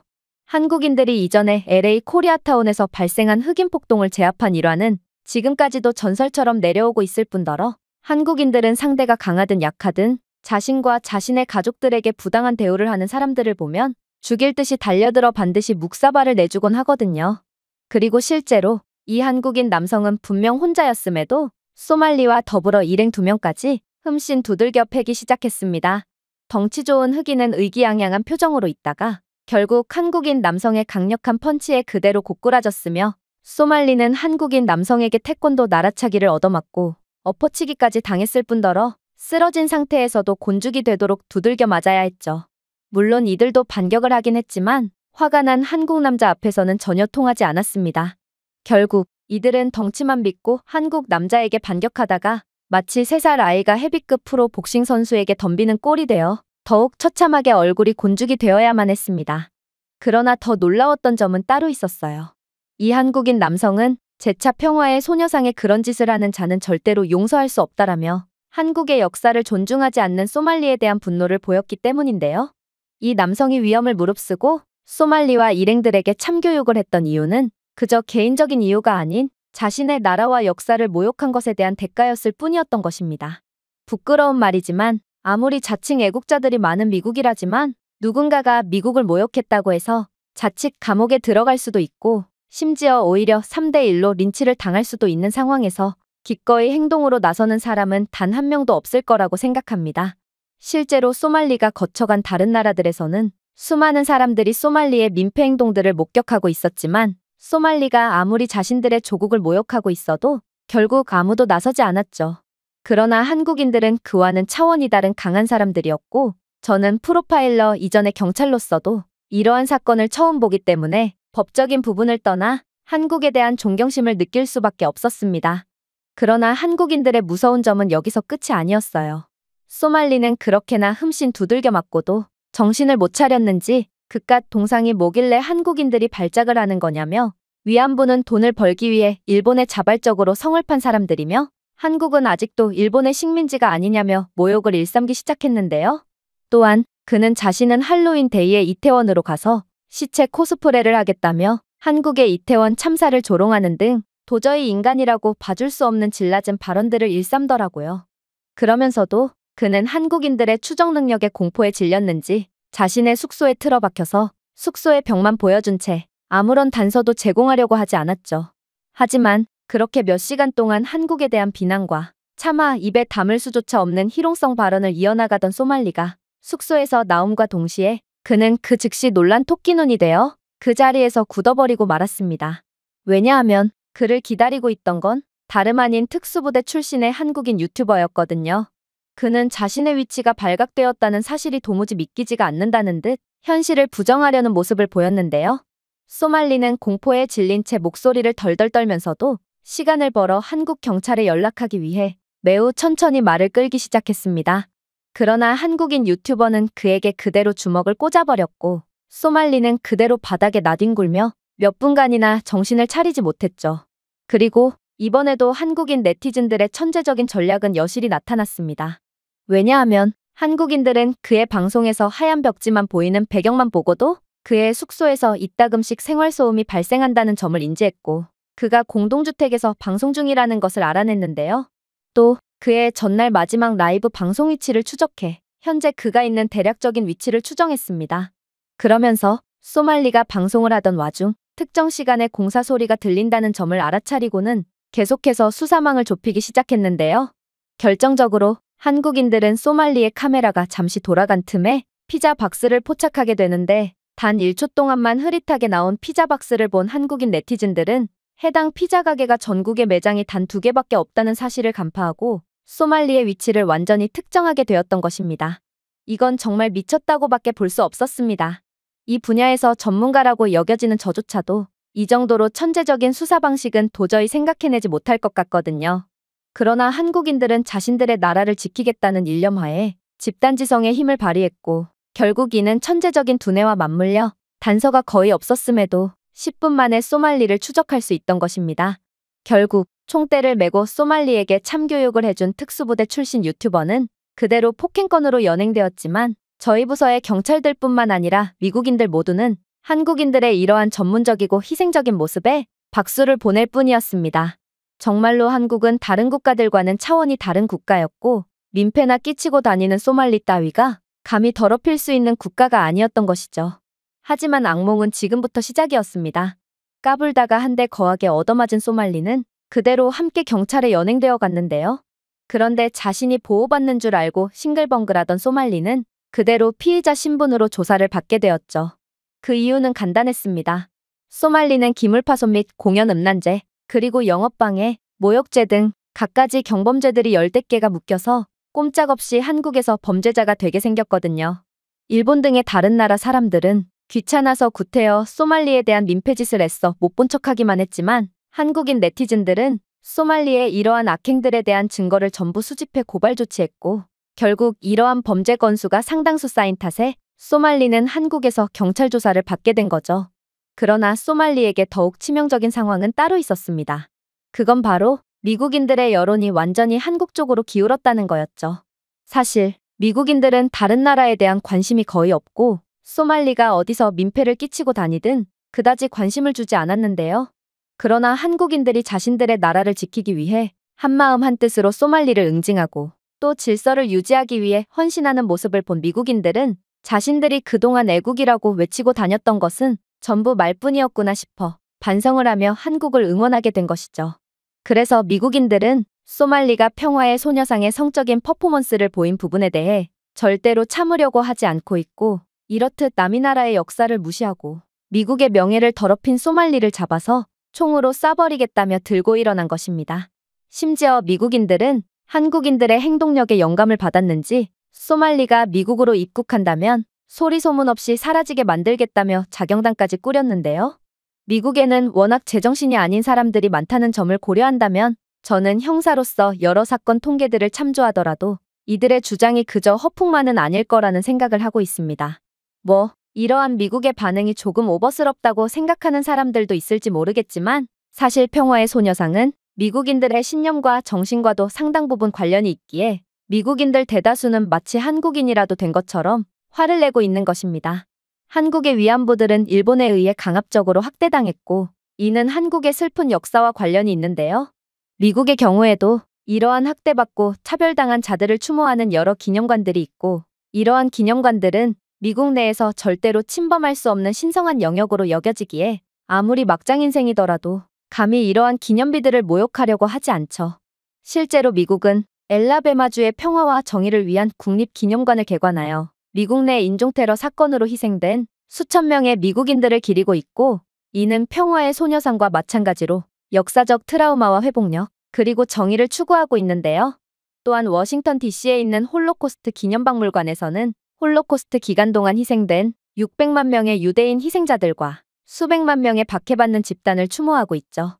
이는 한국의 평화의 소녀상처럼 강압적이고 대규모적인 참상과 향후 이러한 잔악행위를 예방하는 것의 중요성을 되돌아보게끔 하기 때문에 미국인들은 이러한 상징적인 기념비들에 대해 상당한 애착을 가지고 있습니다.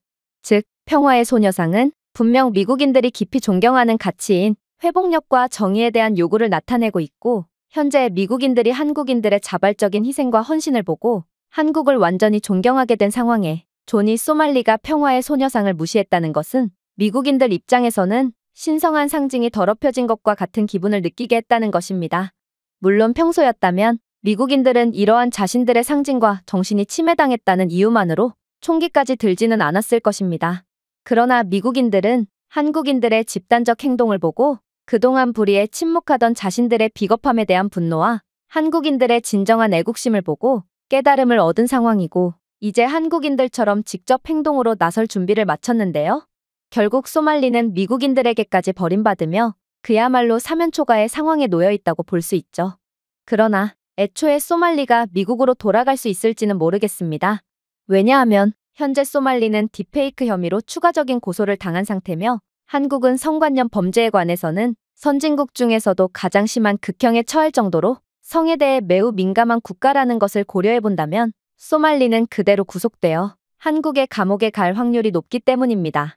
소말리는 그동안 한국 번화가를 다니면서 한국 여자들에게 성희롱을 일삼았을 뿐만 아니라 그는 한국인 여성 유튜버에 대한 딥페이크 영상을 제작하며 자신은 그녀와 사귀는 사이고 그녀와 모든 경험을 다 해봤다며 희롱성 발언을 이어나갔거든요.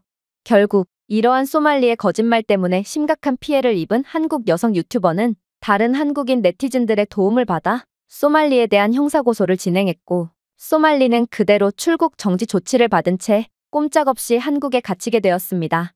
만약 소말리의 범죄가 인정될 경우 소말리는 한국의 딥페이크 관련 처벌법에 의거하여 7년 이하의 징역 또는 5천만 원 이하의 벌금을 내게 되는 그대로 쇠고랑을 차게 되는 상황인데요. 심지어 소말리는 여러 경범죄들과 약물 혐의까지 받고 있는 터라 이러한 모든 사건이 유죄로 인정된다면 그는 가중처벌되어 10년 이상의 징역형을 피할 수 없을 게 분명하죠.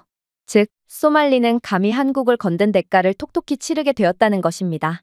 그런데 가장 충격적인 점은 따로 있습니다. 그건 바로 소말리는 미국 시민권자가 아닌 그저 미국에 대한 영주권만 가지고 있을 뿐이라는 점인데요. 이 말은 미국 시민권자가 아닌 소말리는 언제든 영주권을 박탈당할 수 있다는 뜻이었고, 만약 한국에서 성범죄 등의 중범죄로 인한 실형을 살게 될 경우 그는 미국에서 쫓겨나야 한다는 거였습니다. 그는 원래 소말리아 출신이기 때문에 아무래도 소말리는 자신의 원래 고향인 소말리아로 추방당하게 될 확률이 높은데요. 많은 사람들이 아는 것처럼 소말리아는 세계 최빈국 중에서도 최빈국으로 아직도 내전이 끊이질 않으며 당장 내일 먹을 식량 걱정을 해야 되는 나라입니다.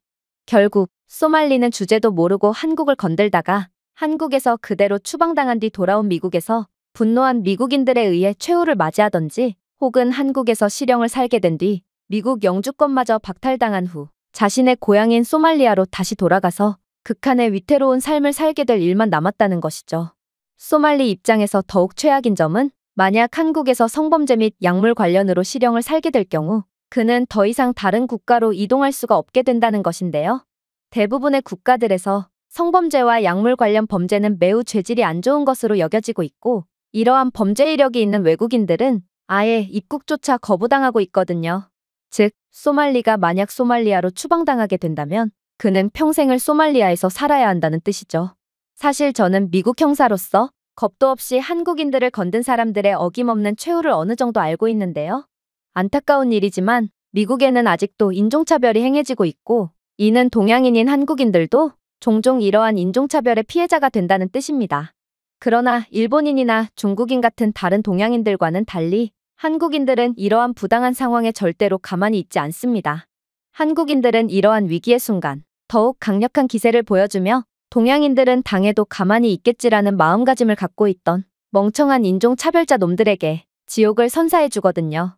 소말리는 이러한 한국인들의 특성을 전혀 모르고 있었고, 단순히 일본이나 태국과 같은 다른 아시아 국가들처럼 한국인들도 그저 만만한 동양인들 중 하나겠지라는 아니란 생각을 하다가 처참한 최후를 맞이하게 된 거죠. 하지만 소말리가 어떠한 최후를 맞이할지에 대해 논하기 이전에 애초에 소말리는 한국에서의 길고 긴 재판 과정을 버텨낼 수 있을지조차 의문입니다. 왜냐하면 소말리는 한국에서 민폐짓을 일삼다가 그의 수익을 보장하는 유튜브나 다른 SNS 계정이 전부 정지되어 버렸고, 그는 더 이상 후원을 받을 수가 없게 되었거든요. 특히나 소말리는 그간 민폐짓을 하며 벌어둔 돈조차 전부 써버렸는지 자신의 SNS를 새로 만들어서 가상화폐를 달라고 구걸을 하고 있다고 하는데요. 그러나 이러한 계정조차 한국인들의 지속적인 신고로 전부 하루도 안 되어 정지를 당하고 있다고 하죠. 즉, 소말리는 한국에서 강제로 체류하면서 천문학적인 변호사 선임비나 한국의 높은 물가를 도저히 감당해낼 능력이 없고, 이는 그가 생각했던 것보다 훨씬 극형을 받게 되거나 혹은 아직도 소말리를 노리고 그를 찾아다니는 한국인들에 의해 더욱 호되게 당해야 할 가능성이 크다는 말입니다. 현재 미국뿐만 아니라 전 세계는 한국인들의 이러한 용감하고 정의로운 행동에 박수를 보내고 있고, 중국인들과 일본인들의 나약한 모습에 따른 동양인은 당해도 아무 말 못하는 겁쟁이라는 이미지를 완전히 깨부숴버렸는데요. 실제로 한국인들의 정의를 구현하는 모습이 얼마나 속 시원하던지 저희는 경찰 소속임에도 저희 팀원 중 몇 명은 위안부 단체에 후원을 하는 등의 방식으로 한국을 응원하고 있는 중이죠. 물론 이러한 행동은 자칫 폭력을 옹호하는 것처럼 보이므로 경찰로서 해서는 안 될 행동이지만, 요즘같이 인권 타령을 하며 범죄자들을 속 시원하게 처벌하지 못하는 세상에 한국인들의 이러한 정의 구현은 막힌 속을 뻥 뚫어주는 시원한 소식처럼 들립니다. 제가 준비해온 내용은 여기까지입니다. 끝까지 시청해주셔서 진심으로 감사드리며 여러분들의 구독과 좋아요, 알림 설정은 영상 제작에 큰 힘이 됩니다. 이상 세모튜브였습니다. 엄청난 초접전으로 예상됐던 미국 대선에서 현재 트럼프가 해리스 후보를 압도하는 이변을 연출했고, 결국 트럼프의 대통령 당선이 확정되었는데요. 그리고 이러한 상황에 미국 외교부는 트럼프의 대통령 당선에 따라 가장 피해를 보게 될 국가는 바로 한국이라는 충격적인 발표를 했다고 합니다. 그리고 그 이유가 밝혀지자마자 모두가 경악을 하는 반응을 보였다고 하는데요. 그렇다면 미국 외교부가 발표한 한국에 관한 내용은 대체 무엇일까요? 안녕하세요. 저는 미국 외교부에 재직 중인 제임슨이라고 합니다. 안 그래도 요즘 들어 바람잘 날 없던 외교부였지만 최근에는 충격적인 소식이 공개되며 급하게 비상회의가 소집되는 등 정말 정신없는 상황이 시작되었는데요. 그건 바로 박빙의 대결이라고 예측되었던 이번 대선 경쟁에서 트럼프 후보가 꽤나 손쉽게 해리스 후보를 이기면서 트럼프가 미국의 대통령으로 당선되었기 때문입니다. 트럼프 대통령은 이번 대선의 승부를 좌우하는 7개의 경합주에서 펜실베이니아와 조지아, 노스캐롤라이나, 위스콘신에서 전부 여유롭게 승리를 확정지었을 뿐더러 이윽고 미시간과 애리조나, 네바다 등의 나머지 경합주에서도 앞서게 되면서 이번 대선이 초박빙이 될 것이고, 결과는 며칠에서 몇 주는 기다려봐야 한다는 예측을 완전히 뒤집고 대통령에 당선되었죠. 이로써 트럼프 대통령은 취임 당시 연령 기준으로 역대 최고령 대통령이 되며 당당하게 백악관으로 복귀하게 되었습니다. 그리고 이러한 트럼프의 대통령 당선 소식에 아이러니하게도 가장 바쁜 부서는 바로 외교부가 되었죠. 왜냐하면 트럼프는 여기저기에 손을 벌려놓은 정책들이 상당히 많고, 외교부는 긴급회의를 통해 미국이 트럼프 정권 하에서 각 나라의 어떤 기조의 입장을 취해야 할지에 대해 대비해 놓아야 했거든요.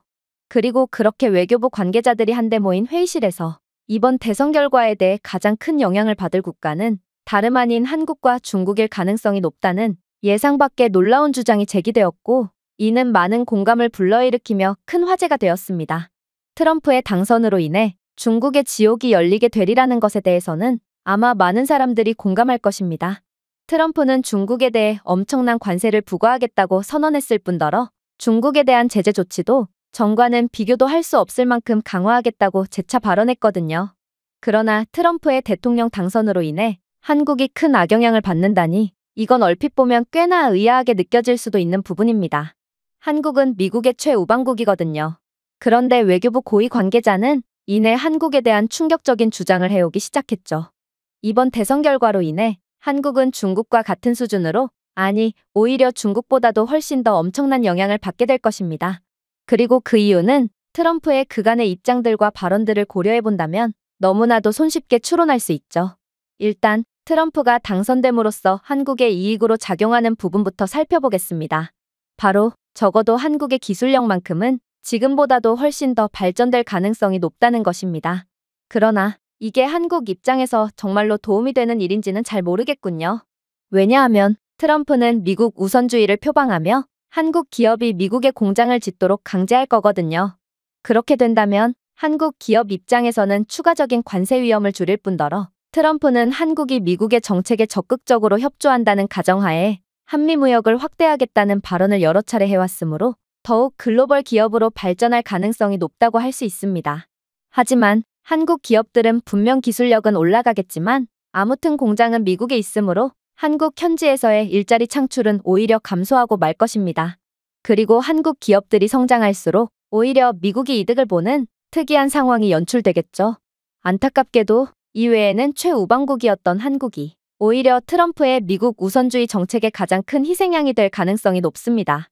기타 미국의 제재를 받고 있던 국가들에 대해서는 비슷한 기조가 유지될 것이기에 그다지 놀랄 것도 없지만 아이러니하게도 한국은 미국과의 동맹에서 가장 큰 이익을 가져오던 나라였기에 이번만큼은 트럼프의 미국 우선주의로 인해 큰 손해를 보게 되는 것이죠.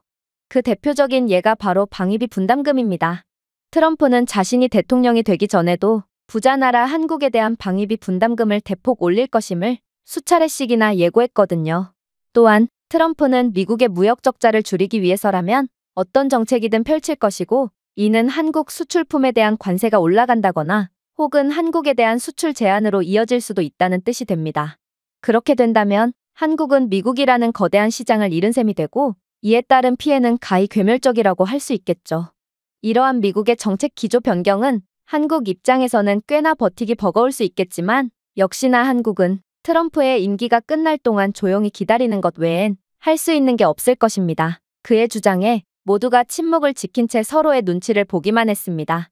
외교부 고위 관계자의 말 중에 틀린 점은 단 하나도 없었고 심지어 그는 트럼프가 했던 말들을 그대로 풀어낸 것일 뿐이었기에 반박의 여지가 전혀 없었거든요. 하지만 이러한 상황에 회의에 함께 참석한 백악관 군사 관계자가 벌떡 일어나더니 이내 충격적인 반박을 해오기 시작했죠. 글쎄요, 한국을 너무 물로 보시는 거 아닌가요? 한국은 그 어떠한 불리한 정세와 상황 속에서도 어떻게든 극복하고 이익을 취해온 독특한 역사를 가지고 있습니다. 그들이 미국으로부터 한미 상호방위 조약이라는 미국 입장에서는 말도 안 되는 불공정한 계약을 따낸 것을 좀 보세요. 해당 조약은 지금까지도 미국에 영향을 주고 있고 트럼프가 주한미군을 철수하니 많이 하는 이야기를 자꾸만 꺼내는 것도 이러한 한국이 얻어낸 조약 때문입니다. 그리고 저는 한국에서 얻은 각종 정보를 취합해본 결과 한국은 이번에도 그리 호락호락하게 미국에 맞고만 있지는 않을 것으로 판단됩니다. 우선 방위비 분담금 이야기부터 하죠. 확실히 트럼프는 한국이 지금보다 방위비 분담금을 훨씬 더 많이 부담하도록 압력을 가할 거라고 했고, 그게 아니라면 주한미군에 대한 대규모 병력 감축을 피할 수 없을 거라고 했습니다. 그런데 이게 정말로 한국에 불리한 정책이라고 할 수 있을까요? 일단 트럼프의 주장부터 되짚어 봅시다. 트럼프가 주한미군을 미국으로 복귀시키려고 하는 것은 맞지만 당시는 트럼프가 그 대가로 한국에 대한 핵개발 승인과 미사일 사거리 제한을 풀어주겠다고 주장했다는 점을 빼놓고 말했기 때문이죠. 즉, 트럼프가 주한미군을 정말로 철군시킨다면 그는 한국이 자신들의 국가를 스스로 방위할 권리를 주며 핵개발 제한을 풀어버릴 텐데요. 이건 한국 입장에서는 엄청난 이득이라고 볼 수 있습니다. 왜냐하면 트럼프는 한국이 지금 당장 핵개발 연구를 시작해봤자 정말로 핵을 개발하기까지는 10년 이상이 걸릴 거라고 예상하고 있고, 따라서 자신의 임기가 끝난 뒤 다음 미국 대통령이 한국에 대한 핵개발 계획을 전면 취소하면 된다고 생각하고 있지만 이는 한국을 완전히 몰라서 하는 소리거든요. 일단 한국은 분명 핵 환산 금지 조약에 가입한 국가지만 다른 가입국들과는 달리 핵무기를 신속하게 개발할 수 있는 기술 인프라, 과학적 전문성, 자원을 보유하고 있는 유일한 국가입니다. 생각해보세요. 한국은 현재 한국전력의 거의 30%를 공급하는 25개의 원자로를 운영하는 원자력 프로그램을 성공적으로 운영하고 있습니다. 한국수력원자력은 다른 주요 에너지 기업들과 함께 원자력 연료 관리, 원자로 안전, 폐기물 처리 분야에서 세계에서 가장 뛰어난 평가를 받고 있고, 이는 한국은 핵무기가 없는 국가지만 수준급의 원자력 전문성을 유지하고 있다는 것을 증명하죠. 그러나 한국의 가장 무서운 점은 따로 있습니다. 그건 바로 한국원자력연구원은 원자력 기술 R&D, 연료 사이클 기술, 원자로 개발을 전문으로 하는 전 세계에서 유일한 최고의 원자력 연구기관이라는 것이죠. 즉, 한국의 원자력 기술 경험을 고려한다면 한국은 자신들이 필요한 경우 평화적 원자력 사용에서 무기 개발로 빠르게 전환할 수 있는 탄탄한 기반을 가지고 있다는 것입니다. 트럼프는 한국이 무에서 핵 개발을 시작한다고 생각하지만 한국의 핵 기술력은 이미 90%는 완성되어 있고, 이는 한국이 트럼프가 생각했던 대로 움직이지 않을 거라는 것을 의미합니다. 또한 한국은 이미 원자력 기술 수출까지 할 정도로 핵무기는 없지만 원자력 기술만큼은 세계 최고 수준인 다소 아이러니한 특징을 보이고 있다는 점도 이 나라가 그 어떤 전문가들이 예상한 것보다도 더욱 빠른 속도로 핵무기 개발에 성공할 것을 보여준다고 할 수 있죠. 많은 전문가들이 한국이 핵 무기를 보유하고 있지 않다고 해서 이들의 원자력 기술을 과소평가하는 경향이 있는 것 같습니다. 그리고 이는 트럼프도 마찬가지죠. 하지만 한국은 이미 원자로를 통해 국내에서 수입 및 가공되는 우라늄을 안정적으로 공급받을 수 있을 뿐더러 지금까지 수십 년간 공급되었던 상당량의 우라늄과 플루토늄들을 모조리 보관하고 있다는 정보가 있는데요. 이러한 기존 인프라와 모아둔 핵연료는 유사시에 곧바로 핵무기 생산에 직접적인 영향을 끼칠 것이고, 이는 한국이 핵무기 개발을 시작한다면 핵연료를 구하기 위해 불필요한 시간을 전혀 사용할 필요가 없다는 것을 의미합니다. 여러분들은 핵무기를 개발하는데 평균적으로 얼마큼의 시간이 소요될 거라고 생각하나요? 주요 핵보유국들의 사례를 고려해본다면 핵무기를 개발하는 데는 보통 10년 정도의 시간이 필요합니다. 그것도 수많은 자원과 인력을 투입해서 최선을 다해 노력한 결과죠. 그렇다면 한국은 어떨까요? 다시 말하지만 한국은 이미 다른 국가들과 시작 전부터가 다릅니다. 한국은 분명 작은 국가지만 이들이 어떻게, 그리고 어째서 이렇게나 세계적인 원자력 기술을 개발했는지를 곰곰이 생각해보세요. 뭔가 이상하지 않나요? 물론 원자력 기술은 매우 효과적인 에너지 기술이지만 이들은 국토에 비해 너무나도 많은 원자력 발전소와 이상하리만큼 뛰어난 기술을 가지고 있습니다. 즉, 이건 전부 한국이 계획해둔 상황이라는 것이죠. 한국은 북한이라는 세력을 견제하고자 언젠가는 자신들에게 기회가 주어질 거라는 사실을 믿고 수십 년간 조용하고 끈기 있게 모든 준비를 마친 상태였던 것입니다. 이들이 비정상적일 정도로 원자력 기술에 매달리고 또 기술을 갈고 닦는 데 투자를 아끼지 않았던 데에는 다 이유가 있던 것이죠. 그리고 트럼프가 마침내 미끼를 문 순간 한국은 수십 년간이나 몰래 숨기며 개발하고 있던 기술을 전부 공개함으로써 단 일주일도 안 되는 시간 만에 완벽한 핵무기를 개발할 거라고 봅니다. 백악관 군사 전문가의 주장은 가히 충격적이었습니다. 모두가 한국이 이 정도로 완벽한 기술력을 갖고 있을 거라고는 전혀 예상치 못하고 있었거든요. 하지만 외교부 관계자는 백악관 측의 주장을 픽 웃어넘기며 놀라운 반박을 시작했죠. 그래요. 한국이 최고의 원자력 기술력을 가졌다 칩시다. 그런데 핵미사일은 원자력 기술력만으로 개발할 수 있는 것이 아닙니다. 말 그대로 핵미사일이니 당연히 미사일에 대한 능력도 갖춰야만 하죠. 과연 한국이 이 수준에 도달했을까요? 저는 아니라고 봅니다. 한국에는 아직도 자신들을 지켜주는 주한미군이 존재한다는 것을 잊지 마세요. 만약 한국이 그렇게나 군사적으로 뛰어났다면 왜 굳이 주한미군이 한국을 지키고 있겠어요? 자신들의 기술력만으로도 충분히 북한의 위협으로부터 자유로울 수 있는데도 말이에요. 그러나 이러한 외교부 관계자의 날선 비판에도 백악관 측은 너무나도 여유로운 표정을 짓더니 이내 충격적인 주장을 해오기 시작하더군요. 당신의 말이 옳습니다. 분명 핵미사일은 그저 핵 관련 기술만 가지고 있어서 될 일이 아니고 수준급의 미사일 기술 또한 가지고 있어야 구현이 가능하죠. 그러나 한국은 미국 바로 다음 가는 방산강국이라는 것을 절대로 잊으면 안 됩니다.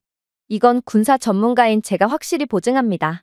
한국이 매우 똑똑한 국가라는 것은 이 부분에서도 여실히 드러나는데 이들의 원자력 기술이 과소평가되며 트럼프가 미끼를 물게 하는 것처럼 한국은 주한미군이라는 존재 때문에 이들의 군사력 또한 과소평가되고 있거든요. 당신이 말한 대로 주한미군이 한국에 주둔하며 한국을 지켜주고 있다는 점은 분명 한국은 자신의 국가를 스스로 방어할 능력이 없는 나약한 국가라는 이미지를 심어주고 있죠. 그러므로 트럼프가 한국의 핵무기 개발을 승인해준다고 해도 다른 나라들은 이러한 한국의 나약한 면모를 보고 주한미군의 철군 이후 북한이라는 미친 국가에 의해 위협받게 될 가련한 한국에 동정표를 던져줄 확률이 높습니다. 하지만 이러한 국제적인 과소평가와는 달리 한국은 고강도 합금, 전자제품, 폭탄 케이스 및 전달 시스템용 정밀 엔지니어링 등 핵무기에 필요한 복잡한 부품을 생산할 수 있는 첨단 산업 기반을 보유하고 있는, 사실상 미국을 제외한다면 모든 국가들을 방위기술로 씹어먹을 수 있는 강력한 국가입니다. 특히나 한국의 기업들은 애초에 북한과의 전쟁 상황을 염두에 두고 발전했는데요. 한국 기업들은 유사시의 공장을 군수품 공장으로 전환할 수 있고 또 자신들이 만들던 제품들을 무기로 수정하는 기술 또한 매우 뛰어나기 때문에 이러한 한국 사기업들의 기술력은 한국이 완벽한 핵미사일을 개발할 수 있도록 도와줄 것이 분명하죠. 여러분들은 한국의 첨단 산업에는 민간 및 군사 목적으로 모두 사용할 수 있는 이중사용 기술이 포함되어 있다는 사실을 절대로 잊어서는 안 됩니다. 여기에는 핵무기 설계 및 생산에 필수적인 시뮬레이션용 고속 컴퓨팅, 정밀 제조 및 첨단 야금학이 포함되고 한국은 전쟁의 그 어떤 국가들보다도 특화된 최강의 실전성을 갖고 있는 국가거든요. 물론 한국은 실제로 자신들의 미사일 기술력을 증명해 보이기도 했죠. 9톤 탑재 능력을 갖춘 현무5는 장거리에서 중탄두를 정확하게 운반할 수 있는 한국의 능력을 여실히 보여주거든요. 이러한 현무5 미사일의 가장 두려운 점은 현무5 미사일은 필요한 경우 핵 탑재체를 탑재할 수 있도록 개조할 수 있다는 것입니다. 이에 더해 한국은 미사일 시스템에 대한 정교한 유도 및 제어 기술을 통해 전략 기지를 정밀하게 표적화할 수 있고, 이는 한국이 만들어낼 예정인 핵미사일은 역사상 전례 없던 최강의 핵무기가 될 거라는 사실을 증명하는데요. 심지어 한국은 마하5 이상의 속도로 이동하는 극초음속 미사일까지 개발한 상태이므로 트럼프가 한국에 대한 핵무기 개발을 허용함과 동시에 절대로 세상에 나오면 안 될 괴물급 성능의 핵미사일이 일주일도 안 돼서 개발될 확률이 매우 높습니다. 심지어 한국이 수십 년 동안 모아둔 플루토늄과 우라늄의 양을 고려한다면 한국은 핵 개발 시작과 동시에 약 300개의 핵미사일을 개발하게 된다고 하는데요.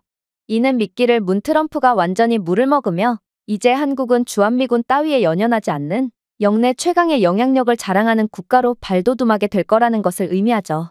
완전한 독립적인 핵보유국으로 재탄생한 한국은 북한뿐만 아니라 어떤 위협에도 단호하게 대응할 수 있게 될 것이고, 주변 국가들의 공격적인 행동을 잠재적으로 억제함으로써 한반도의 안정을 유지하는 데 큰 역할을 하게 될 게 분명합니다.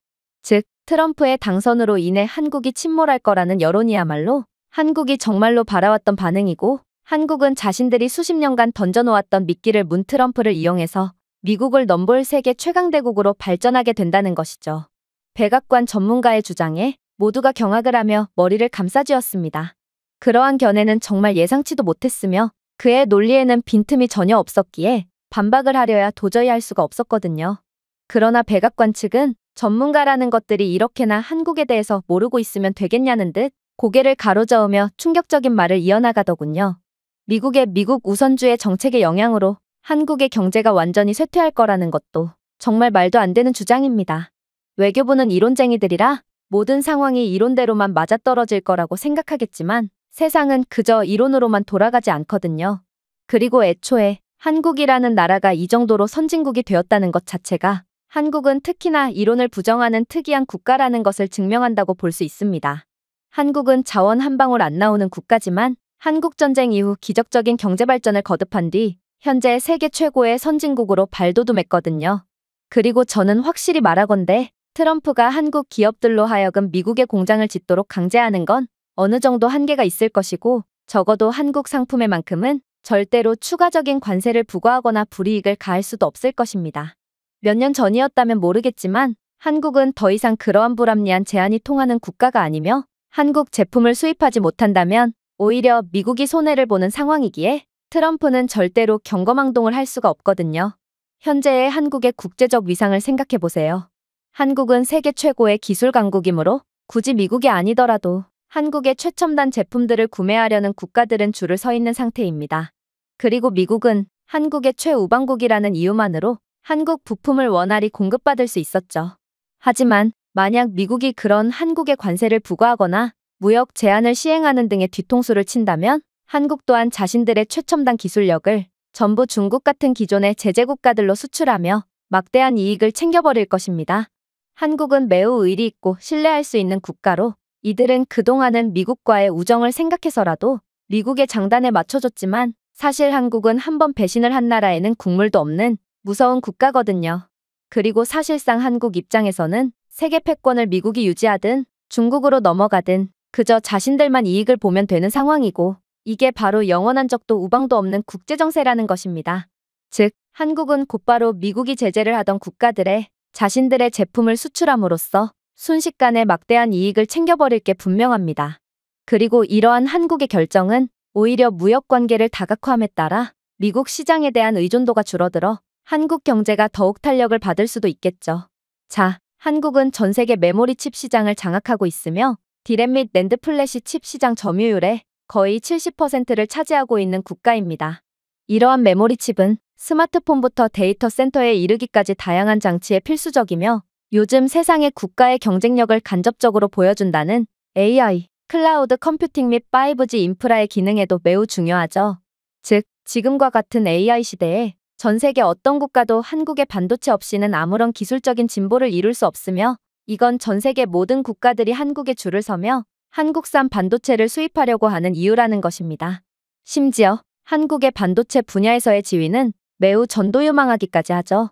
한국 기업들은 반도체 생산에서 큰 진전을 이루었으며 더 빠르고 에너지 효율적인 칩을 구현하는 첨단 나노미터 규모의 제조를 달성했거든요.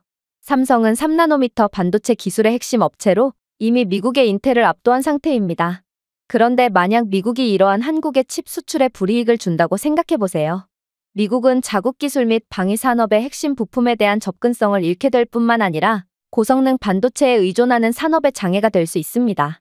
그리고 한국은 자신들의 수입을 극대화하기 위해 중국과 첨단 기술을 갈망하는 다른 국가들의 반도체를 공급하는 방향으로 전환할 것이고 이는 미국의 그 어떤 상황보다도 직격탄으로 작용한다는 것이죠. 왜냐하면 한국의 반도체를 공급받지 못한 미국의 성장은 그대로 멈춰버렸는데 그동안 미국이 기껏 제재를 통해 중국을 억눌러 놓으니 한국은 미국의 뒤통수에 대한 보복으로 중국의 반도체를 공급할 것이기 때문입니다. 결국 한국의 반도체를 공급받은 중국은 머지않아 자체 AI 연구 및 데이터 처리 산업을 강화할 것이고 이는 미국의 포탄이 되어 날아올 게 분명하죠. 그러나 이 싸움에서 가장 이익을 보는 쪽은 당연히 한국이 될 것입니다. 만약 한국이 중국에 대한 수출을 더욱 확대한다면 한국은 그야말로 천문학적인 중국 자본을 전부 빨아들이며 말도 안 되는 부국으로 재탄생할 수 있거든요. 그리고 이러한 막대한 자본을 다시 연구개발에 재투자해서 세계와의 기술 격차를 더욱 벌려나가겠죠. 만약 이러한 상황이 1년만 지속된다고 해도 한국은 전 세계를 주도하게 될 것이고 미국은 중국에 의해 점점 영향력이 약해져서 결국 이빨 빠진 호랑이 신세를 면치 못할 것입니다. 미국이 지금껏 세계 최강의 자리를 유지할 수 있었던 건 미국이 강력하기 때문도 있지만 한국이라는 최우방국이 물심양면으로 도와주고 협조해준 덕분도 있었거든요. 하지만 그런 한국을 내친다면 미국은 무조건 후회할 수밖에 없는 것입니다. 당연히 타고난 사업가인 트럼프는 이러한 한국의 강력함을 모를 리가 없을 것이고 아무리 그가 미치광이라고 해도 감히 한국에 제재를 가할 수 없을 것입니다. 트럼프가 한국에 관세를 부과했다간 미국은 완전히 몰락하게 되고 트럼프 또한 탄핵이라는 최악의 결과를 받아들여야 하니까 말이죠. 백악관 측의 주장에 회의실 내부는 일체의 소음 없이 조용해졌습니다. 모두가 한국의 저력에 깜짝 놀란 모양이었고 그의 흠잡을 데 없는 논리에 전부 꿀먹은 벙어리가 되어버렸죠. 하지만 외교부 관계자는 여전히 포기하지 않았습니다. 그는 반도체 따위는 미국이 어떻게든 해낼 수 있다며 아직 미국과 중국의 기술 격차는 하늘과 땅 차이므로 미국이 더욱 노력한다면 적어도 중국이 기어오르는 것쯤은 막을 수 있을 거라며 호언장담했죠. 그러나 백악관 관계자는 그런 외교부 관계자를 한심하다는 듯 쳐다보더니 이내 상상치도 못한 답변을 건네기 시작했어요. 아직까지 이해를 못하신 겁니까? 한국은 기술적으로 매우 뛰어난 국가고 그 대표적인 예가 반도체라는 것입니다. 즉, 한국은 반도체 말고도 모든 기술 분야에 대해서 세계적인 영향력을 발휘할 것이고, 이건 반도체만 집중해서 될 일이 아니라는 것이죠. 예를 들면 전기차 분야에 대해서 말할 수 있을 텐데요. 현재 전기차 분야에서 선도적인 역할을 하는 국가를 꼽으라면 갓난아이조차 한국과 미국을 꼽을 것입니다. 그리고 미국 입장에서 가장 두려워하는 존재는 바로 중국이죠. 왜냐하면 중국의 전기차 기술은 분명 형편없지만 이들은 압도적인 저가 정책을 사용하며 전기차 시장의 파이를 갉아먹고 있거든요. 그런데 중국이 높은 수준의 전기차 기술력을 갖게 되는 날이라도 온다면 이건 미국 입장에서는 재앙과도 같은 상황이 펼쳐질 게 분명합니다. 그리고 이러한 상황에도 세계 최고의 기술력을 가지고 있는 한국은 어김없이 연관되어 있죠. 생각해보세요. LG 에너지 솔루션, SK 이노베이션, 삼성 SDI와 같은 한국 기업들은 전기차 배터리 기술 분야의 글로벌 리더로서 전 세계 전기차 배터리 시장에서 상당한 점유율을 차지하고 있습니다. 한국 배터리는 효율성, 에너지 밀도, 안전성으로 널리 알려져 있기에 미국 또한 한국의 공급망에 의존하고 있는 게 현실이죠. 제너럴 모터스, 포드, 폭스바겐, BMW 등 주요 자동차 제조업체는 한국 배터리에 크게 의존하고 있거든요. 그런데 이렇듯 한국의 기술력에 의존하고 있는 미국이 감히 한국에 제재를 가할 수가 있을 거라고 생각하시나요? 한국이 배터리 수출을 중단한다면 미국 자동차 제조업체의 공급망이 극도로 불안정해져 전기차 전환이 지연되고 미국 기업의 비용이 증가할 수밖에 없습니다. 하지만 한국은 중국이라는 대체제가 있기에 굳이 미국으로 배터리를 수출하지 않아도 되죠. 당연히 한국이 미국이 아닌 중국으로 배터리를 수출하는 상황도 미국 입장에서는 대재앙이라고 할 수 있습니다. 한국 배터리 제조업체들이 중국으로 물건을 수출함으로써 중국은 고품질 전기차 배터리의 안정적이고 효율적인 공급을 확보할 수 있게 되거든요. 이는 빠르게 성장하는 중국의 전기차 부문을 강화하여 중국 자동차 제조업체들이 보다 효율적이고 장거리 자동차를 생산하는 데 도움이 될 것입니다. 심지어 한국은 대용량 배터리 분야에 대해서 세계 최고의 자리를 공고히 하고 있고, 이러한 한국이 중국에 최첨단 배터리를 수출한다면 중국은 더 이상 저렴하기만 한 전기차가 아닌 기술력까지 갖춘 전기차를 생산해낼 수 있게 됩니다. 기술력이 뛰어난데 저렴하기까지 한 전기차를 중국이 만들어낸다니 이건 정말 상상만 해도 소름이 돋습니다. 그러나 세계 최고의 기술력을 가진 한국이 도와준다면 이건 분명히 가능한 시나리오죠. 중국에는 인건비 자체가 없으므로 미국은 중국과의 가격 경쟁에서 절대로 승리할 수 없고, 감히 최우방국인 한국을 홀대한 것에 대한 대가를 톡톡히 치러야 할 것입니다. 물론 한국 입장에서는 싱글벙글이겠죠. 2027년까지 1330억 달러에 달할 것으로 예상되는 중국의 거대 시장에 진출함으로써 한국은 중국으로부터 모든 자본을 빨아들일 거거든요. 상황만 잘 따라준다면 30년 전 도쿄를 팔면 미국 전체를 살 수 있다는 말처럼 한국은 서울을 팔면, 아니 부산만 팔아도 미국 전체를 살 수 있을 정도로 세계 최고의 부국으로 발돋움할 것입니다. 자, 이제 한국의 무서움을 잘 알았나요? 한국은 중국이라는 적을 이용해서 막대한 이익을 취할 수 있는 똑똑한 국가며 어떻게 해야 효과적으로 미국을 압박할 수 있는지를 정확히 아는 노련한 국가입니다. 그리고 한국은 기술력을 빌미로 중국의 속옷 한 장까지 전부 털어먹고 나올 수 있는 외교력의 대가기에 한국 입장에서는 미국과의 관계에 그다지 목매지 않아도 되는 것이죠. 한국이 그간 줄곧 미국의 편만을 들어와서 그런지 많은 분들이 한국이 얼마나 중요한 역할을 해내고 있었는지, 그리고 얼마나 강력한 국가인지 잘 모르는 것 같은데, 한국은 미국의 팔다리쯤의 역할을 수행하고 있는 나라로, 만약 미국이 한국을 내친다는 것은 팔다리 없이 중국이라는 문제아와 싸우게 된다는 것을 의미합니다. 아무리 미국이 비상한 두뇌와 강력한 근육을 가졌더라도 팔다리 없이는 싸움을 지속하기 어렵겠죠. 저는 제발 트럼프가 이 사실을 알고 있기를 바라며 그가 옳은 결정을 내려주기만을 빌고 있습니다. 트럼프의 미국 우선주의는 적어도 한국에는 절대로 통하지 않기 때문이죠. 그의 말에 이제는 그렇게나 강경했던 외교부 관계자도 두 손 두 발을 모두 들고 항복을 선언했습니다. 그리고 저 또한 한국의 예상치도 못했던 강력한 면모에 정말 혀를 내두를 수밖에 없었죠. 한국은 도대체 어느 틈에 이렇듯 전 세계를 주름잡는 선진국이 되어버린 것인지 저는 이 나라가 못하는 건 있나 싶어 온몸에 소름이 돋을 뿐이었습니다. 제가 준비해온 내용은 여기까지입니다. 끝까지 시청해주셔서 진심으로 감사드리며 여러분들의 구독과 좋아요, 알림 설정은 영상 제작에 큰 힘이 됩니다. 이상 세모튜브였습니다.